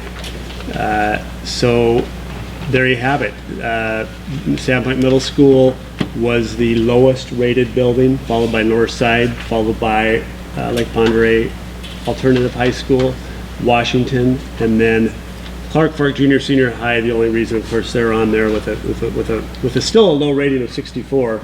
That's their overall rating, but we're really talking specifically about the shop out there. So what we were hoping that you would land on tonight, at least get closer to some sort of a priority in your minds related to all of these projects, and then begin to talk about whether or not you would go with the full $55 million that was recommended by our committee, or less than that, and also which projects would you assign this? before we jump in, I'll add one question, because in the plan that was up there, where they put the promenade, there used to be 3 or 4 portables. Yes, so no, not there. There were 2. John Hastings is there. And then the other portables were on the end where they would build on. It's Adam Tajan and Kent Lease, I believe, the 2 portables out there, as well as the art room. And 4 classrooms would cover John has an extra portable though out there as well. The current portables behind the middle school, there's actually 6 portables. 4, one houses the school nurse program. 1 is used for the one of the special education programs, and then the middle school is occupying 2, and John Hastings has 2 for his horticulture program. So there's 6 there, and then behind the high school, where the proposed addition of 4 classrooms go, there's 2 regular classrooms there that are important. Right, so if you're taking those away, are you replacing them? And is Yes. that in one of these budgets? Because I don't see Yes. anything where it says Sandpoint High. Well, no, they're not. Just says that the 4 classrooms that would be added to Sandpoint High, and that's something we would need to talk about. The fields that were up there, right. we are getting a cost estimate on that, as well as those 4 classrooms. So that would be in the overall amount that we'll get those numbers to you. Can I ask The a other ones, question really quick? yeah, How many kids are in each school that you're proposing to close? What's the schools? Tom, how many do you have in your building? Approximately 1,000. About 1,000, and Casey's got 510 right Yeah. now. Washington is about 280-ish. And then Clark Fork's around 105 now, I believe, 106. And Lake Pend High School around 100, Jeff, this year, and next year we have a very large graduating class. Right. But we expect it to still be up there at some point. around here. So, oh, I'm sorry, the other portables would be absorbed into the new middle school. That's built in. I mean, the portables that are serving. right, but only 2 of those are serving the middle school. And then, Right, and so you're gonna, if we remove those portables and didn't put the classrooms in, then you end up with a net loss. John would not have what he has now, no. That would be the loss, is that right? And then, so from Sandpoint High School, it's the art room, which is the old driver's Right. training room that Heather Guthrie occupies. So really, those are the 2 that are mostly affected. The other 2 that are at the end are affected because that's where you have to build on. Is that, you had what? Build on. Build on. There's 2 at the end already. Right, yes. That are affected because that's where the school They'd is be built. absorbed. They'd be displaced by the, yes. So if we put 4, That covers it. then you would, that would cover what your losses were. Correct. Got it. That's all I wanted to know, and the number's not in here, so, No. but if we're gonna move them out, I think we necessarily need to replace them. Is that what you're? That's, Site yeah, that's part of the He's plan. saying That's what they were That's part of that showing. field phase. Yes. And it's going to be roughly 200 square foot, $200 per standard size classrooms. We'll get you that information next week. I would propose that we have a special meeting next week, depending upon where you're at tonight. Good. Well, why don't we just start at the top and work our way down? And see if we have a consensus on Can it. you outline for us our goal for the discussion tonight? Are we hoping Well, to yeah. zero in on our priorities? I'm Yes. not in any position right now to make a decision. or I'm not asking- prioritize any of these facilities. What I'm asking is for you to have a dialogue There's about going to be a lot of talk about this stuff here. I understand that, but what I'm asking is that you begin to have a conversation because Yeah. you have not talked much yet. We're not able to talk because we need to be in open forum, so that's why we have to be together to dialogue, so I get that. What I want to do is go through each one and find out, do we have a consensus on Yep. any of these? And then do we have questions on any of Let's these? do And then at that. least we could try to walk it in to a tighter conversation. That's So let's a good just start with the middle school. And, I'm in favor of moving forward with the middle school as a number 1 priority. Looking at where that building is, the state of it and the situation, I'm in favor of that process. yeah. It's in poor shape. It needs to be taken care of. We've run out of the lipstick. It's the lowest scoring school that we have. Correct. It's probably the 2nd largest campus. It has all our kids in this district, every one of them coming in there. When you hit when there are three of these buildings on here where the report, the opinion of the person that did the inspection wrote the report, it's their opinion, it's the end of its serviceable life. At which point, then the question that we have to ask is, are we going to replace it, or at this point in time, if we kept them, then we would be taking good money and putting it into a very bad project. I'm not sure that's the wisest use of the taxpayer dollar.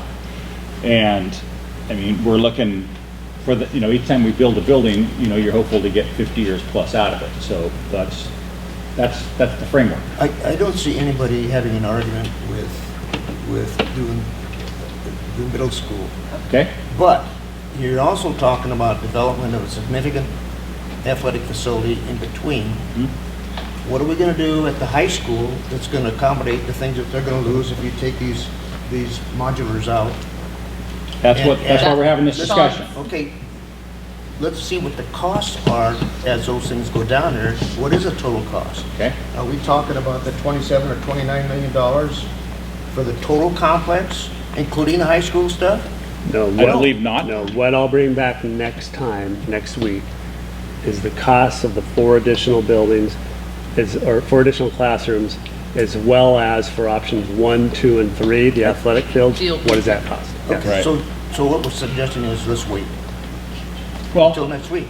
Okay, we're trying to narrow what we want to do, What I so said, these guys can do it. Mr. Chairman, is nobody's going to argue with the middle school being number 1. All right. Okay. That's what we're trying to determine right now. So I want to give everyone a chance to voice their opinion. I agree that we need to do. So I think we have a the middle general consensus that the middle school, That we want to move we need to forward. address it. Now we need to figure out what's the best way to do that. Would that be a fair statement? That is a fair statement. I would agree with Okay. that statement. And so to make those decisions, we need a little tighter look on what that would be, including keeping the high school whole. Yes. Because of their loss. You bet. Right? And Dave's already left, but hopefully he can get some preliminary numbers anyway on some of these options on 1, 2, 3 with the fields. So I think we can all agree that we want to continue to refine, because our goal would be to hopefully rebuild the middle school. Yes. Okay. So the next building on our list in terms of score and then end of its serviceable life is Northside Elementary. So, I want to see Northside being addressed, but can you remind me, and maybe Kenan or someone, Scott, can remind me of what the scope of that $10 million accomplishes at Northside? It's improvements. It would be replacing the building. See, It's replacing the whole building. the whole building. And that happens in a way that doesn't impact classroom time. It would be constructed offset to the existing facility during school, so the kids can stay in school while construction happens. As soon as school gets out, the old building gets demolished, you fill in the blanks, rebuild the playgrounds or whatever was displaced by the footprint of the new building. So you've actually already thought this through, Matt, haven't you? Yeah, the architects have already told us that they can make this work. They can make it work, and there doesn't seem to be, Northside staff and principals are all in consensus that this is imminent, needs to happen. Is Oh, that yeah. correct? There's Pretty, because I'm, there you are. That's correct. Yes. We haven't heard any pushback that this is, it sounds like everybody's needs to happen, it's the next worst on our list, there's no real problems. If we can move forward, I'm in favor of Northside. I frankly have the opinion that Lake Pend Oreille High School has a higher priority than Northside. I was just going by sight reading. I can tell you, what I would agree with Jeff in many respects, in that I do not believe we can make a responsible decision on the alternative school by anywhere near August 30th. No, I agree. This- So, I think that the LPO is going to be like a 2 to 3 year discussion period before we actually make any plans. I'm one of 5. Yeah, Keep that in okay. mind. Hmm? You're putting your. I'm one of 5, one of 5. no, I should, let me just share one other piece. I also, Jeff didn't say this, I'm not going to put you back on the spot, Jeff. There are many staff members here today that would say, oh, no, we know what we want. It's going to be, on that site or somewhere else that's not on the high school property with a new building. No one would argue that. I would maintain that that would not be a responsible decision today. Not because I'm convinced it should be at the high school site, but because I'm convinced we haven't had enough dialogue about what are we really going to do and why. There's not enough time, in my opinion, to. Agreed. It's a unique point in time where we can actually talk about that, talk about the pros and cons of both, and make a decision on that. We've never had that opportunity. This is a whole new opportunity to have that discussion, and I think the superintendent's correct in that it warrants a discussion, but I don't think we'll get there from where we are. I mean, by the time we have to put this in front of the voters, I don't think we would have enough data to resolve that. And Lisa, could you, there's something that needs to be cleared up, and I think you brought it up. You think it's kind of being rushed through in August. Now, Lisa, could you explain to the I group? was here for all the explanations, and I still think it's rushing it through. We have other opportunities and longer periods to study. I don't think that the general public can swallow this in that short of amount of time, especially given all the other political things that are happening in this country at this time. Well, the problem is if we don't have a vote in August, You don't start collecting we have the to money. wait She gets that, Joan. another year Right. to get new That's funding. it. I am, yeah. Okay. That's all right. We're just going to stay on point with these for the moment. Lake Ponderay High School. I need either a thumbs up or a thumbs down on whether that's with these projects for this go around, or is that going to be the next round? I'm on a phase 2 for Lake Ponderay High School. Mr. Chairman. Make a brief comment? No, just hang on, Kendra. We got to hash this out. Well, the only option I've seen is a little square on that last map of the, I would like to see more. I like to see more options. It is something that has to be done. They need a new facility. However, I want other options. He presented 6 of them though at the last meeting. Right. We had a bunch not of even them, on that. but I don't think, I quite frankly, Current site, SHS. Barb, So maybe the current site, maybe I want to see something different on the current site. I'm going to have Sean address something in more detail, because you're raising a good question. But the larger philosophical question of whether it gets rebuilt where it is or put on the SHS campus, that's a huge discussion that I don't think we have enough data. If we're just looking at building costs and where to put it, that's one question. But changing the entire culture, No, that's fair. That's a fair statement. well, we don't know which one's I don't know which one's the right way to go. There's pros and cons on both sides, and we don't have enough data. We don't have enough really information to ask ourselves that question and say, which way do we want to go? And this is a 50-year decision. So I think it's an important one. We've struggled with this in the past, and I think that our staff there has done a terrific job.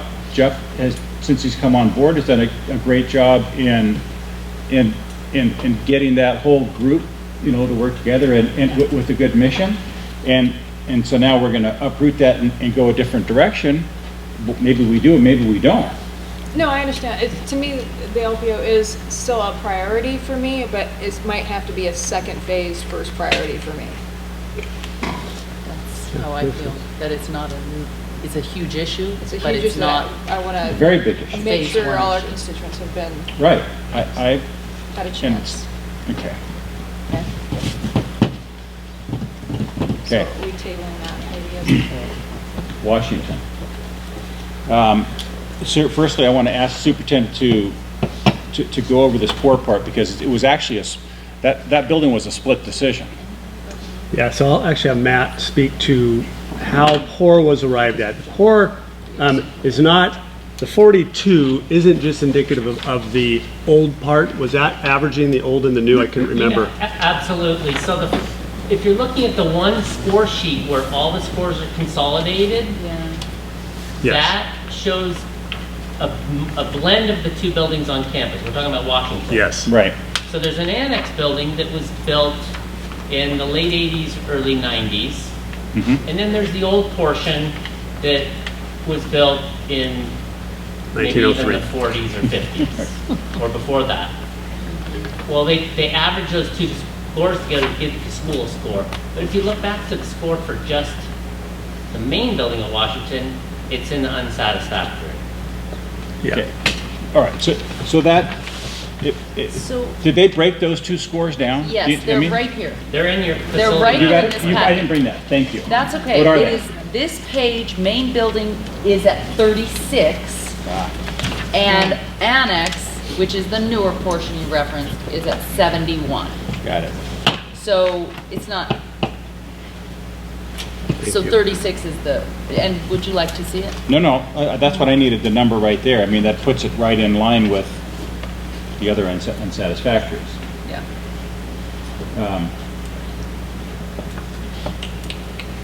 Does this give us any net gain in space, or I cannot remember that off the top of my head. I Other don't than getting think rid it of the does. portable? No, but no, other than getting rid of the portable, it would be the same capacity.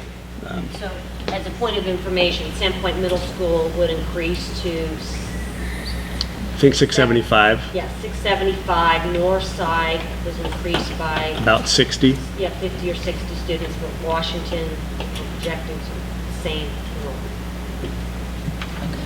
got it?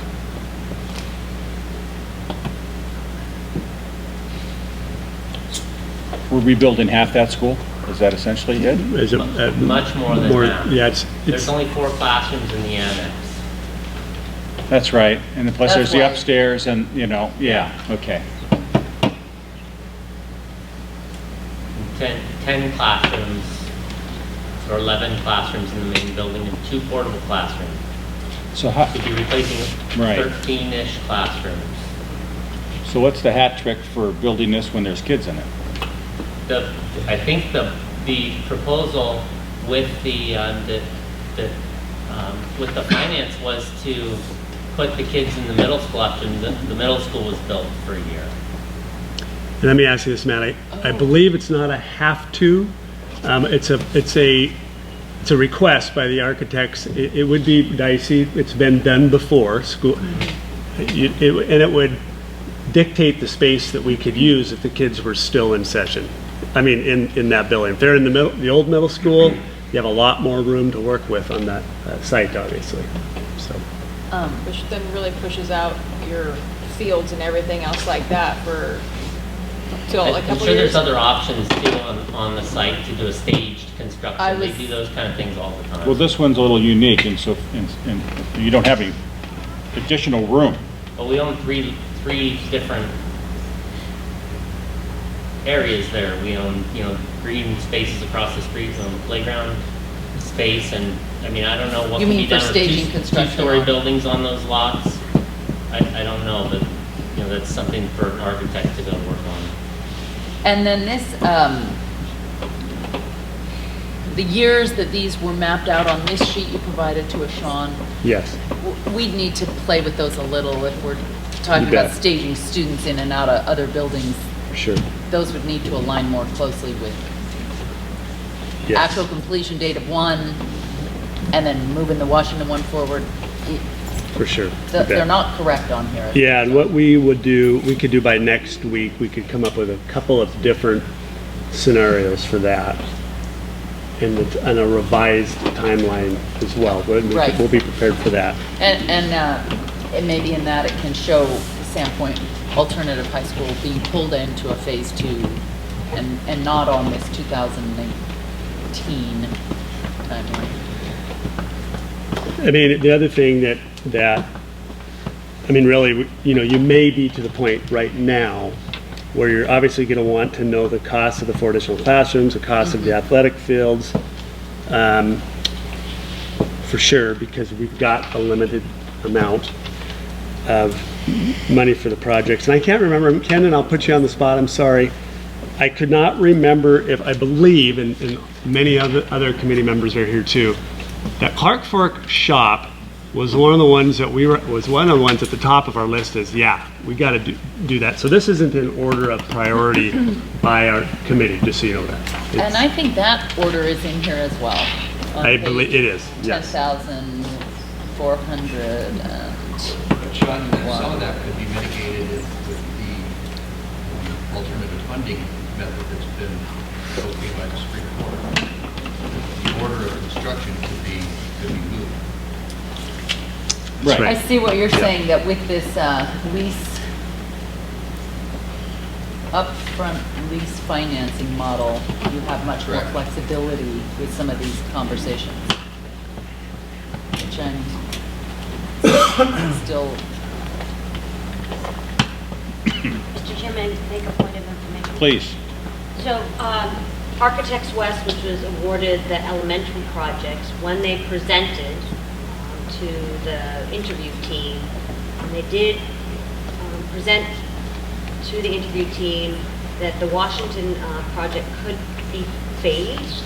It is constrained by space. It would cost more. There would be safety issues for students, but that they've had experience doing just that. An easier answer would be to move Washington students to the old Sandpoint Middle School, but if the board prioritized redoing the fields, we could certainly ask Architects West between now and it sounds like there might be a meeting next week. Can you give us a cost differential to build in phases on the current Washington Elementary parcel? Can you like rent portables to go put in the play field while they're building, or is that not a good? So I'm not an architect and I haven't phased any kind of construction project. So I don't want to. Okay. I don't want to speak out of my level of expertise. All right. Thank you, I'll Lisa. ask them to prepare something. I appreciate that. Does anyone have any opinions on Washington? Whether or not we're looking at this to do now, or if that would be a second phase type of a... It just sounds like if we're going for levy money, that it ought to happen. That Washington ought to be considered. Because that annex is at the same level that Lake Condrey High School is, as far as its rating. I don't mean the annex, I mean the old building. Yeah, no, I I'm sorry. hear. Yeah, the old building is poor. I've been in the bathrooms and seen the things coming off the ceiling.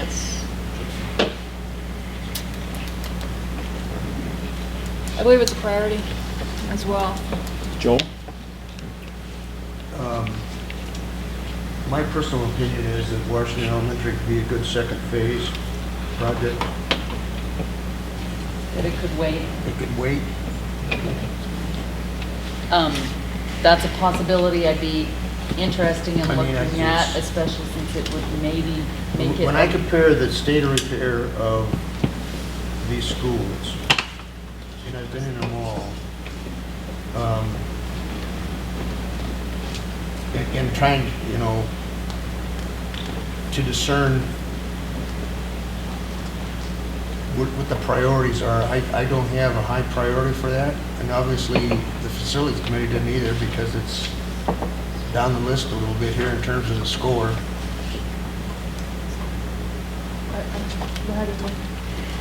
Well, they gave it a score of 42 as opposed to 29 for the middle school. That's So not, That was the Well, facility I know that they was. say that, but the reality is, if you look at here, it's not unsatisfactory, it's poor. it's only because they factored the annex in. The main building itself, that's what he was asking, is rated at a 36. The main building itself falls into the unsatisfactory. Okay, I understand that, I understand that. Okay, anyway, That's my opinion. that it could be Okay. part of phase 2. Okay. Barb?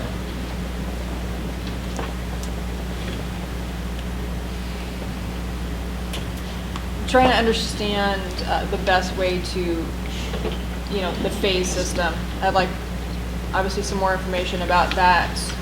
If we did it where we'd have to ship the kids over to the middle school, it would make sense to have them in there before we tore it down instead of waiting till later. Do you know what I mean? Do you understand what I'm saying? If it's gonna happen that way, where they use that facility, You might it as has well to use it happen the while same while year. it's still standing. Is it, That's why the committee came up, we were still, again, it goes back to dollars and cents. And when we were talking with the architects, trying to figure out different ways of doing this and phasing it out, and this is going, okay, Washington's gonna be a tough one because we don't have a place to put them. They brought up the point, okay, you can bring in a bunch of portables, it's gonna cost you X amount of thousands of dollars to do this and put it across the street while they tear it down and rebuild. But if you phase it right, you're gonna have an empty building that's gonna be slated to be torn down. It's gonna cost way less to get that building fixed if we ship them over there for a year while Washington gets torn down, rebuilt, and brought back. Again, it was a dollar and cents decision. can we ask for one? Does a tax-paying citizen have any say in this? Well, we had a public comment period, Dan, and I'm willing to offer you help, but you're not willing to take it. okay. I'd be open. All right, Dick, go ahead. I mean, the next time when we have a Has public anyone- comment for this, please sign up on it. Has anyone thought of putting the Washington kids in the LPOSD and giving more consideration to building the alternative high school? And then you could put the Washington kids someplace, and you could get the high school that needs to be, that's higher in your rating list. That's all I had to say. Put the Washington kids in the alternative school? Yes, because the alternative school is so good, it doesn't have to be done right away. But you need to put the Washington kids somewhere. So if you consider the alternate high school that Mr. Orland is talking about, and it's highly rated as needing to be done, Right. maybe we put that in the second slot, and we move Washington kids into, or the Washington school into the third slot, and send them to the alternate high school There's no after the alternate high school is built. Which is actually a good idea if we didn't have the overarching question of, how, what are we doing with that? How are we defining that campus? And is it a standalone versus a school within a school, or a blended campus kind of a thing, which we actually have an answer. But that's a good point if it were just a construction-only question. Well, and if I could offer the alternate high school, and this is just a layman's opinion, I would imagine that the alternate high school is attractive to the students because it has downtown around it and all those things that are around downtown, coffee shops, the supermarket across the street. And you would have those same things if you put it at the headquarters location with Yokes being there as the same substitute. So there's things that could keep the philosophy of the LPOSD alternate high school in place at a different location. And it goes to consideration, and all needs to be considered before you make a decision on one. We actually looked at that last time. Okay, well, I didn't hear it anywhere. It was presented when suggestion number 6 it on was, that. yeah, it was presented. We actually looked into that. The architects looked into it too. So, one of my questions about Washington is, I want to be sensitive to the amount we ask the voters for. Right. And that we are being as conscientious of that amount as possible. Is phase 2 meaning we are asking for X amount in phase 1 in August and then planning to come back to ask for phase 2 money at a second vote 5 years down the road or 6 years down the road in 2022? Right. Is And- that what we're describing as phase 2 here Correct. at the table tonight? So it would be one that follows this one, Uh-huh. recognizing that it's very difficult to do everything at once. It is, I and mean, it's hard to. you can't, I mean, it's very difficult to argue with the professional opinions that we got as far as the state of repairs on these, and then they're end of their serviceable life. And so, and I'm certainly not in favor of pouring good money into a bad project. That's for sure. Matt's done a terrific job of keeping up with them and keeping them legal, but some of these things are getting pretty. If we want to hold off on Washington till phase 2, do you have any feedback from that staff or the community on that?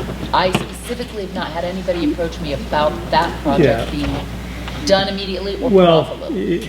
if we were to pull the South Sandpoint area that school serves and students and staff, they'd absolutely tell you, yeah, right? I mean, it's a terrible disrepair of that building. Yeah, we toured it. We have a parent, and I won't put her on the spot, that is here, that's now joined our committee, who had children at that school, that was disgusted when her kids came home after they had jackhammered the floors to get the pipes during the school day.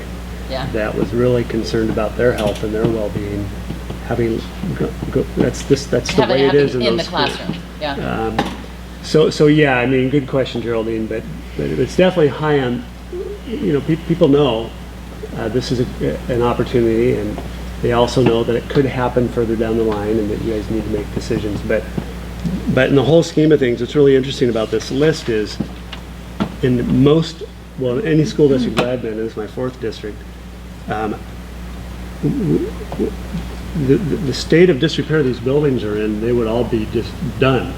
Because we're comparing it to what we know, and what we know are awful facilities for our students. Right. So that's more than you asked, I'm sorry, but. No, it's tough because we're being asked to make some pretty tough decisions. I understand, for sure. And being conscientious of our ability in this community to absorb a levy of what size and Totally. How to weigh these things.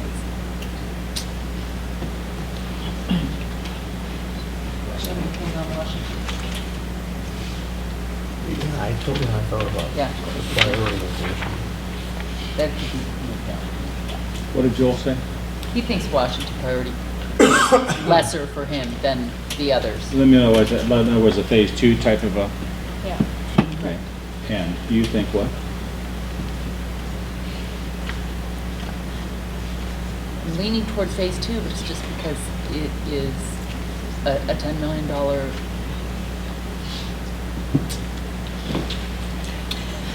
Sorry. All right. Bart? I think we get so used to what we have. So used to bad? So used to bad that it becomes a norm. Yeah, I know. And We if you all go know into it needs to be replaced. You can go I have into a question. any facility in south of us, like down in Coeur d'Alene, and see what a conducive learning environment is without a kid having to You're worry right. about there's a jackhammer because what the pipes are failing yet again. How did you arrive at the cost on these buildings? Who provided it, and what was the breakdown, how they arrived at the cost? Dave Teeter provided those numbers. Okay, and what His was, numbers seem to jive quite well with what the architects have presented us. yeah, but you came way before the architects did. What was the basis that you arrived at those figures? How did that happen? Teeter. Dave Teeter. The consultant that we. And his architect. What were they using to determine those figures? Was it a square foot cost? Yes. Based on the amount of students that each school $200 a houses. square foot, Joel. Based on the amount of students, each student needs X amount of square footage. They do it for a living. They probably presented us with 20 different examples of ones that they estimated and the actual costs, and they all were. Okay, there's nothing wrong with that. Right. Yeah. My point is that this figure of 4.2 for the, or whatever that cost was for the LPO, was arrived at the same way, With a different square footage, different. okay? And to suggest that that's an irresponsible figure, to me, just doesn't cut mustard. No, I don't think anyone's suggesting it's irresponsible. You alluded to it in the sense that we don't know what the cost is gonna be because we're working at this thing backwards and so forth, and that's, No? Oh, I think that the comment there, Another thing in the projections that no one has talked about either is the longer you put out Washington. If you put Washington out to 2021, it's going to cost you an extra $3 million. it will cost we a completely understand that. different amount. You're That right. goes with the territory, we understand that. Yeah. Joel, just real quick to your point, Teeter Consulting made some assumptions, I believe, and the assumptions at the end of the day were that that building would only serve students in their core classrooms, that's it. So they basically took the elective classrooms out of the mix. So we did talk about it at the committee, but very, very, very briefly. And then and it was just a general look, and that was, I would say now, that was definitely a misstep. I think we could have had another meeting and cleaned that up, but that's basically what it was. They took out the elective space in LPO and just assumed those students would just go into the high school, that's why. Well, I think we ought to cut to the chase. I am of the persuasion, quite frankly, that we're not gonna be able to pass a $55 million levy. The people that have called me and those that I've gone to have said, split it in half, or approximately therefore, and you'll have a better chance of passing it. So what that suggests to me is, let's deal with, say, something in the neighborhood of half. Let's start prioritizing what's we can fit into that, and put the rest on the second phase to follow 4 or 6 years, whatever that is. Yeah, I think that's the remaining schools that we're not addressing tonight. Would be a second phase, because they all need something. Washington, or you mean Clark Fork? No, for the second phase, I'm thinking the You south mean this side. list that So Matt That's kind of presented what the to us? committee did. We Yeah. prioritized, Yeah. this was phase This one, is- and the other schools that aren't on that list were our phase two. We're all Our phase two. The phase two. 1.1 million that's in this packet was phase two. No, that's part of phase 1, Geraldine. What we're Yes. talking about is Farm and Stidwell was Oh. discussed by the committee as well, and there's other Sandpoint You're High right. School. Hope, Sagal, well, South don't have side, any. everybody has a. We never considered what might be on phase 2. Yeah, there's no Focus on dollars was the attached to those. recommendation You're right. of First go around, and then between now and the end of 6 years, we would reevaluate the needs of the district and come back to the board with what we would suggest. On the other schools. So this list that Matt walked us through had all just the little maintenance upkeep, 1.1 million up. We can't ignore these things in these buildings. And that's still part of That was part our of the 55 conversation million. in phase 1. Yeah, so what we can do is I can get a cleaned up sheet for you all, including that piece, including all the other things that we've talked about, and some phasing ideas as well. And so I think we'll have a much firmer number in front of you. Because adding the fields, the 4 classrooms, et cetera, that the 55 million, I mean, some things would have to fall off anyhow, depending upon the scope of the work at the division complex. Right. So we can definitely bring those things back.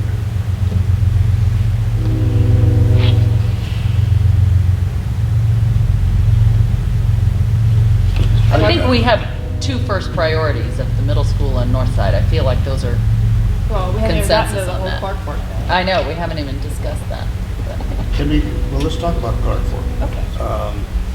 We're talking about spending, what, $1.3 million, something like that. I'd really have never heard the rationale, what it's actually gonna be provided for that, okay?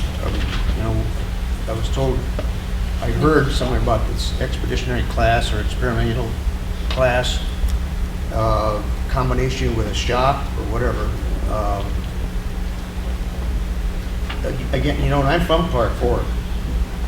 So it pays me to suggest maybe we put that on phase 2, because at this point in time, Clark Fork's got a fine facility out there, number one, and relative to the state of repair of the rest of the schools that we have. With the exception of the shop. The shop. The shop is the only thing they've been talking about. And you've been in it. I mean, it's going to be a danger to someone.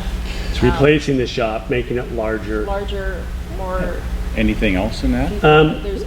Yeah, we really talked about a potentially a traditional shop-like area with more of a clean space like they currently have, but bigger.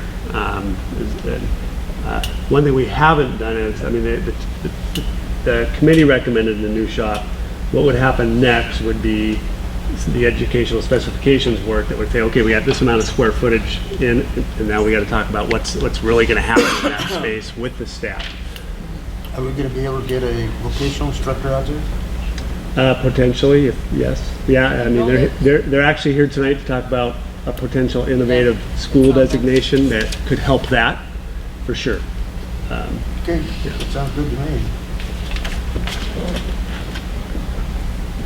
Sounds good to me too. You know, I think we've asked Clark Fork to reinvent themselves. They're really very much trying to do that, and we need to help give them what they need. And I went out to the shop, and I was, you know, it's elbow to elbow. And personally, I've been in wood shops before, and it's just inadequate space to have a car in there, or you know. So is jackhammering. So is jackhammering in Washington Elementary. And I'm not deterring from that at all. I'm not deterring from that at all. I'm not saying that's not equally important. But I'm saying that this is also important for the success of Clark Fork High School and the programs that we're asking them to do. So not We have conversations. we have a lot of facilities that are at the end of their serviceable life. The part about this conversation that really irritates me, quite frankly, is that the state has abdicated their responsibility to our local taxpayers. Right. And that's unfortunate, but that's the only vehicle that we have. That's the only agree. card that we have to play. And I come back to there's a point in time that you got to stop putting good money into a very bad project. And you know, we've identified 4 places where that's definitely happening. I like the Clark Fork shop, by the way, because I'm a big advocate of the career technical, and I think I don't know how they do with what they've got right now. It's an old cruddy space that is not sufficient for their current needs, and how do you try to expand on or include the career technical, like the vocational, I think is what Joel was calling it, if you don't have the space. Well, The space is not adequate. And this is, in a matter of speaking, this is the least expensive project that we're looking at. And I think if we're looking at, a middle school for 29 mil, looking at Clark Fork and a bigger shop for 1 million is a pretty good bargain. So I would vote Sean, in favor of giving them what they need. Can you, when you're looking at scenarios for us, can we see it with what we would go to the taxpayers with the middle school, Northside, Washington, and Clark Fork, and just postponing the Lake Condoré High School? Yes. And with just the middle school and Northside, so that we can see if we just do these two, We'll what that would detail look that like. out. Yeah, for sure. Because, it's coming down to making a hard choice either way, There's no easy choices here. We'll have, what we can do is we can have several different options for you to consider with the price tag and the tax rate, et cetera. Yeah, I think I would like to see that. The one area that everyone's agreed is the middle school, high school campus. Yeah. I think we need to tighten that up, obviously, including the 4 rooms at the high school. Yes, include that in, and then, And definitely do Clark Fork. I saw that shop too, it's a disaster. We will discuss, I'll come Okay. back with 4 or 5 different options with Okay. all the way from 2 projects to all I the think we're at projects. consensus to not include the Lake Pondere High School in that. Well, I wouldn't call it consensus, but I would say a majority. You're wrong. Have you been in the high school in Yeah, Monterey? I've been there 3 times. You're sitting there and telling me that. Well, and I think you they, would put you know, my take on it is that they don't want to do it now. priority? Well, I think there's a bigger question at play here, Well, of course it is. you know, and We all know and that. it's, Well, then it's not ready to be. it would necessitate redefining what that school is about. And I don't think we have, Yeah, I I don't agree. think we haven't had that conversation. No, we haven't. So it's either, well, the decision we make is 50-year, it's a 50-year decision, and I think it deserves all the pros and cons and being looked at in regards to what are the pros and cons of having it at the school within the school, so to speak, or at least, you know, on that campus versus where it is now, or maybe even out at the central office. But the central office was the most expensive option that I think we had. It was. Well, no, actually rebuilding the current building on its same site is the most expensive option out there to put in front of taxpayers. So the central option was the second one? The That middle was one? actually the third one. No, dollar-wise, the middle? The It was all rolled. at Triangle site was third in expensive. The first were 2 options keeping it at the current site. There were 2 different presentations. Okay. And, yeah, different sizes. Mr. Chairman, Yes, sir. I kind of look at this alternative high school thing as something that the school district needs to come to us with what they want. Yeah, I They're would the agree. educators, I'm not an educator. I would agree. And they're asking me to make an educational decision. I and don't think, but. And I think and that's they the- need to get. But that's the problem, Joel, there is, I don't think there is, if there's an agreement Yeah, among. and that's what I'm suggesting. We need time to He needs time to work through make that. a recommendation. Superintendent needs time to work through that process thoroughly and come back with a recommendation, and we're not there. This process opened that whole discussion up, Joel. It wasn't one that we anticipated, needing earlier on, and it would have been good to start it then. But as we go through these process, and there are certain things that come up, and this is one of them, and it's an important one. And, you know, let's face it, we haven't had a construction levy in many years, and we're playing catch-up ball now. I mean, it's like the whole roof is falling in everywhere, and That's they why all need help. It's hard to say phase, it's hard to even phase it. We could all at least be in agreement, though, that something needs to be done. And at some point, we will be going before the Well, voters. yeah, so that doesn't get us any closer, other than I think we've all agreed that the middle school, high school campus is a go, and everything else. I mean, did we all agree that they're on any of these other ones? No, but I think we agreed that the middle school is a go. So do you want to, at some point, I'd like to get our calendars out to next Tuesday. Schedules. Tuesday. I think Monday or Wednesday is the only days that we can have our admin I can't staff. do Monday. Will Wednesday work for you all? At 5 Well, my o'clock? old-fashioned people. Sure. I'm not sure. Okay. Make it my priority. We'll make it a priority. Okay, Wednesday at 5 o'clock? Yeah.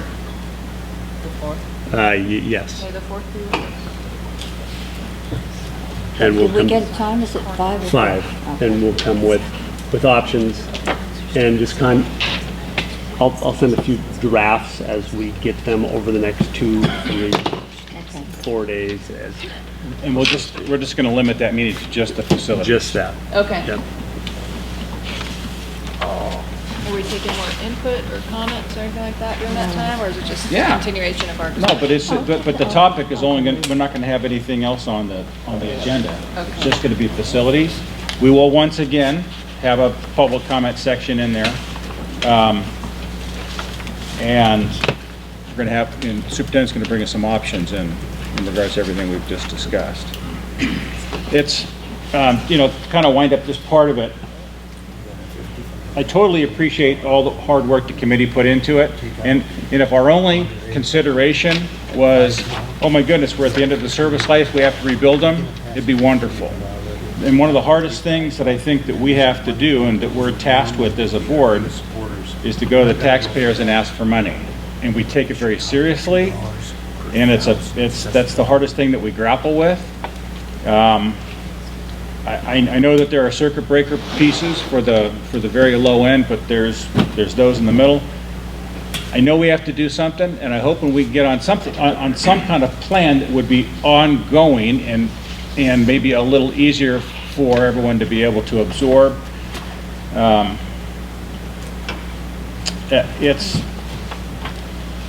It's a huge number, and we're almost Mr. Chairman, on behalf of the committee, can I make one very brief comment? Yes. Sure. So I want to reconfirm, we revised our recommendation because there's been a great deal of discussion and rhetoric tonight about Lake Fundraise High School. Appreciate what Jeff said. Joel, you're not wrong about that building is in tough shape. But we intentionally came here tonight and said, we're going to take that one off the list for now because there was far too much discussion to be able to make a decision tonight, but to rather then focus on the other 4 projects that we identified as priorities in the Lake Fundraise School District. So appreciate all that's going back and forth, but I would like you to recognize that as a committee, we're not even having any more discussions about Lake Fundraise School District or Lake Fundraise High School because there's far too many variables that have to come from the educators to decide just exactly what and where that building will go. All right, thanks, Kendon. Lisa, I don't know if I'm going to put you on the spot here. If you don't remember, that's fine. We can get it. But the last plant facilities levy that we ran, how many years was it, and how many dollars per year? It was, it was for 2 years, and the levy rate was .00128, or $128 per year for two years for net taxable value of $100,000. And what did that bring us? $15.1 million. So around 7.5 per year. And that was in 2000. We levied that in 2000, fiscal year 9 and fiscal year 10. And that was too. Property values were higher then or lower? Market drop. It We were not at the market had already started dropping. Okay. What facilities? Oh, it was Kootenai, Sagal. To finish actually building. Finished building Variety Kootenai, of, and we added on to Sagal, and then we had some various those were the maintenance two projects biggest. around the district. There was some roof. Yeah, but those were the 2 main ones. The reason Kootenai needed to be finished is because the levy that was done in the late 80s, they ran out of money. And so we had to, 25 years later, figure out how to finish that project. And then with the demographic changes and the student shifting and whatnot, we needed additional rooms at Sagal.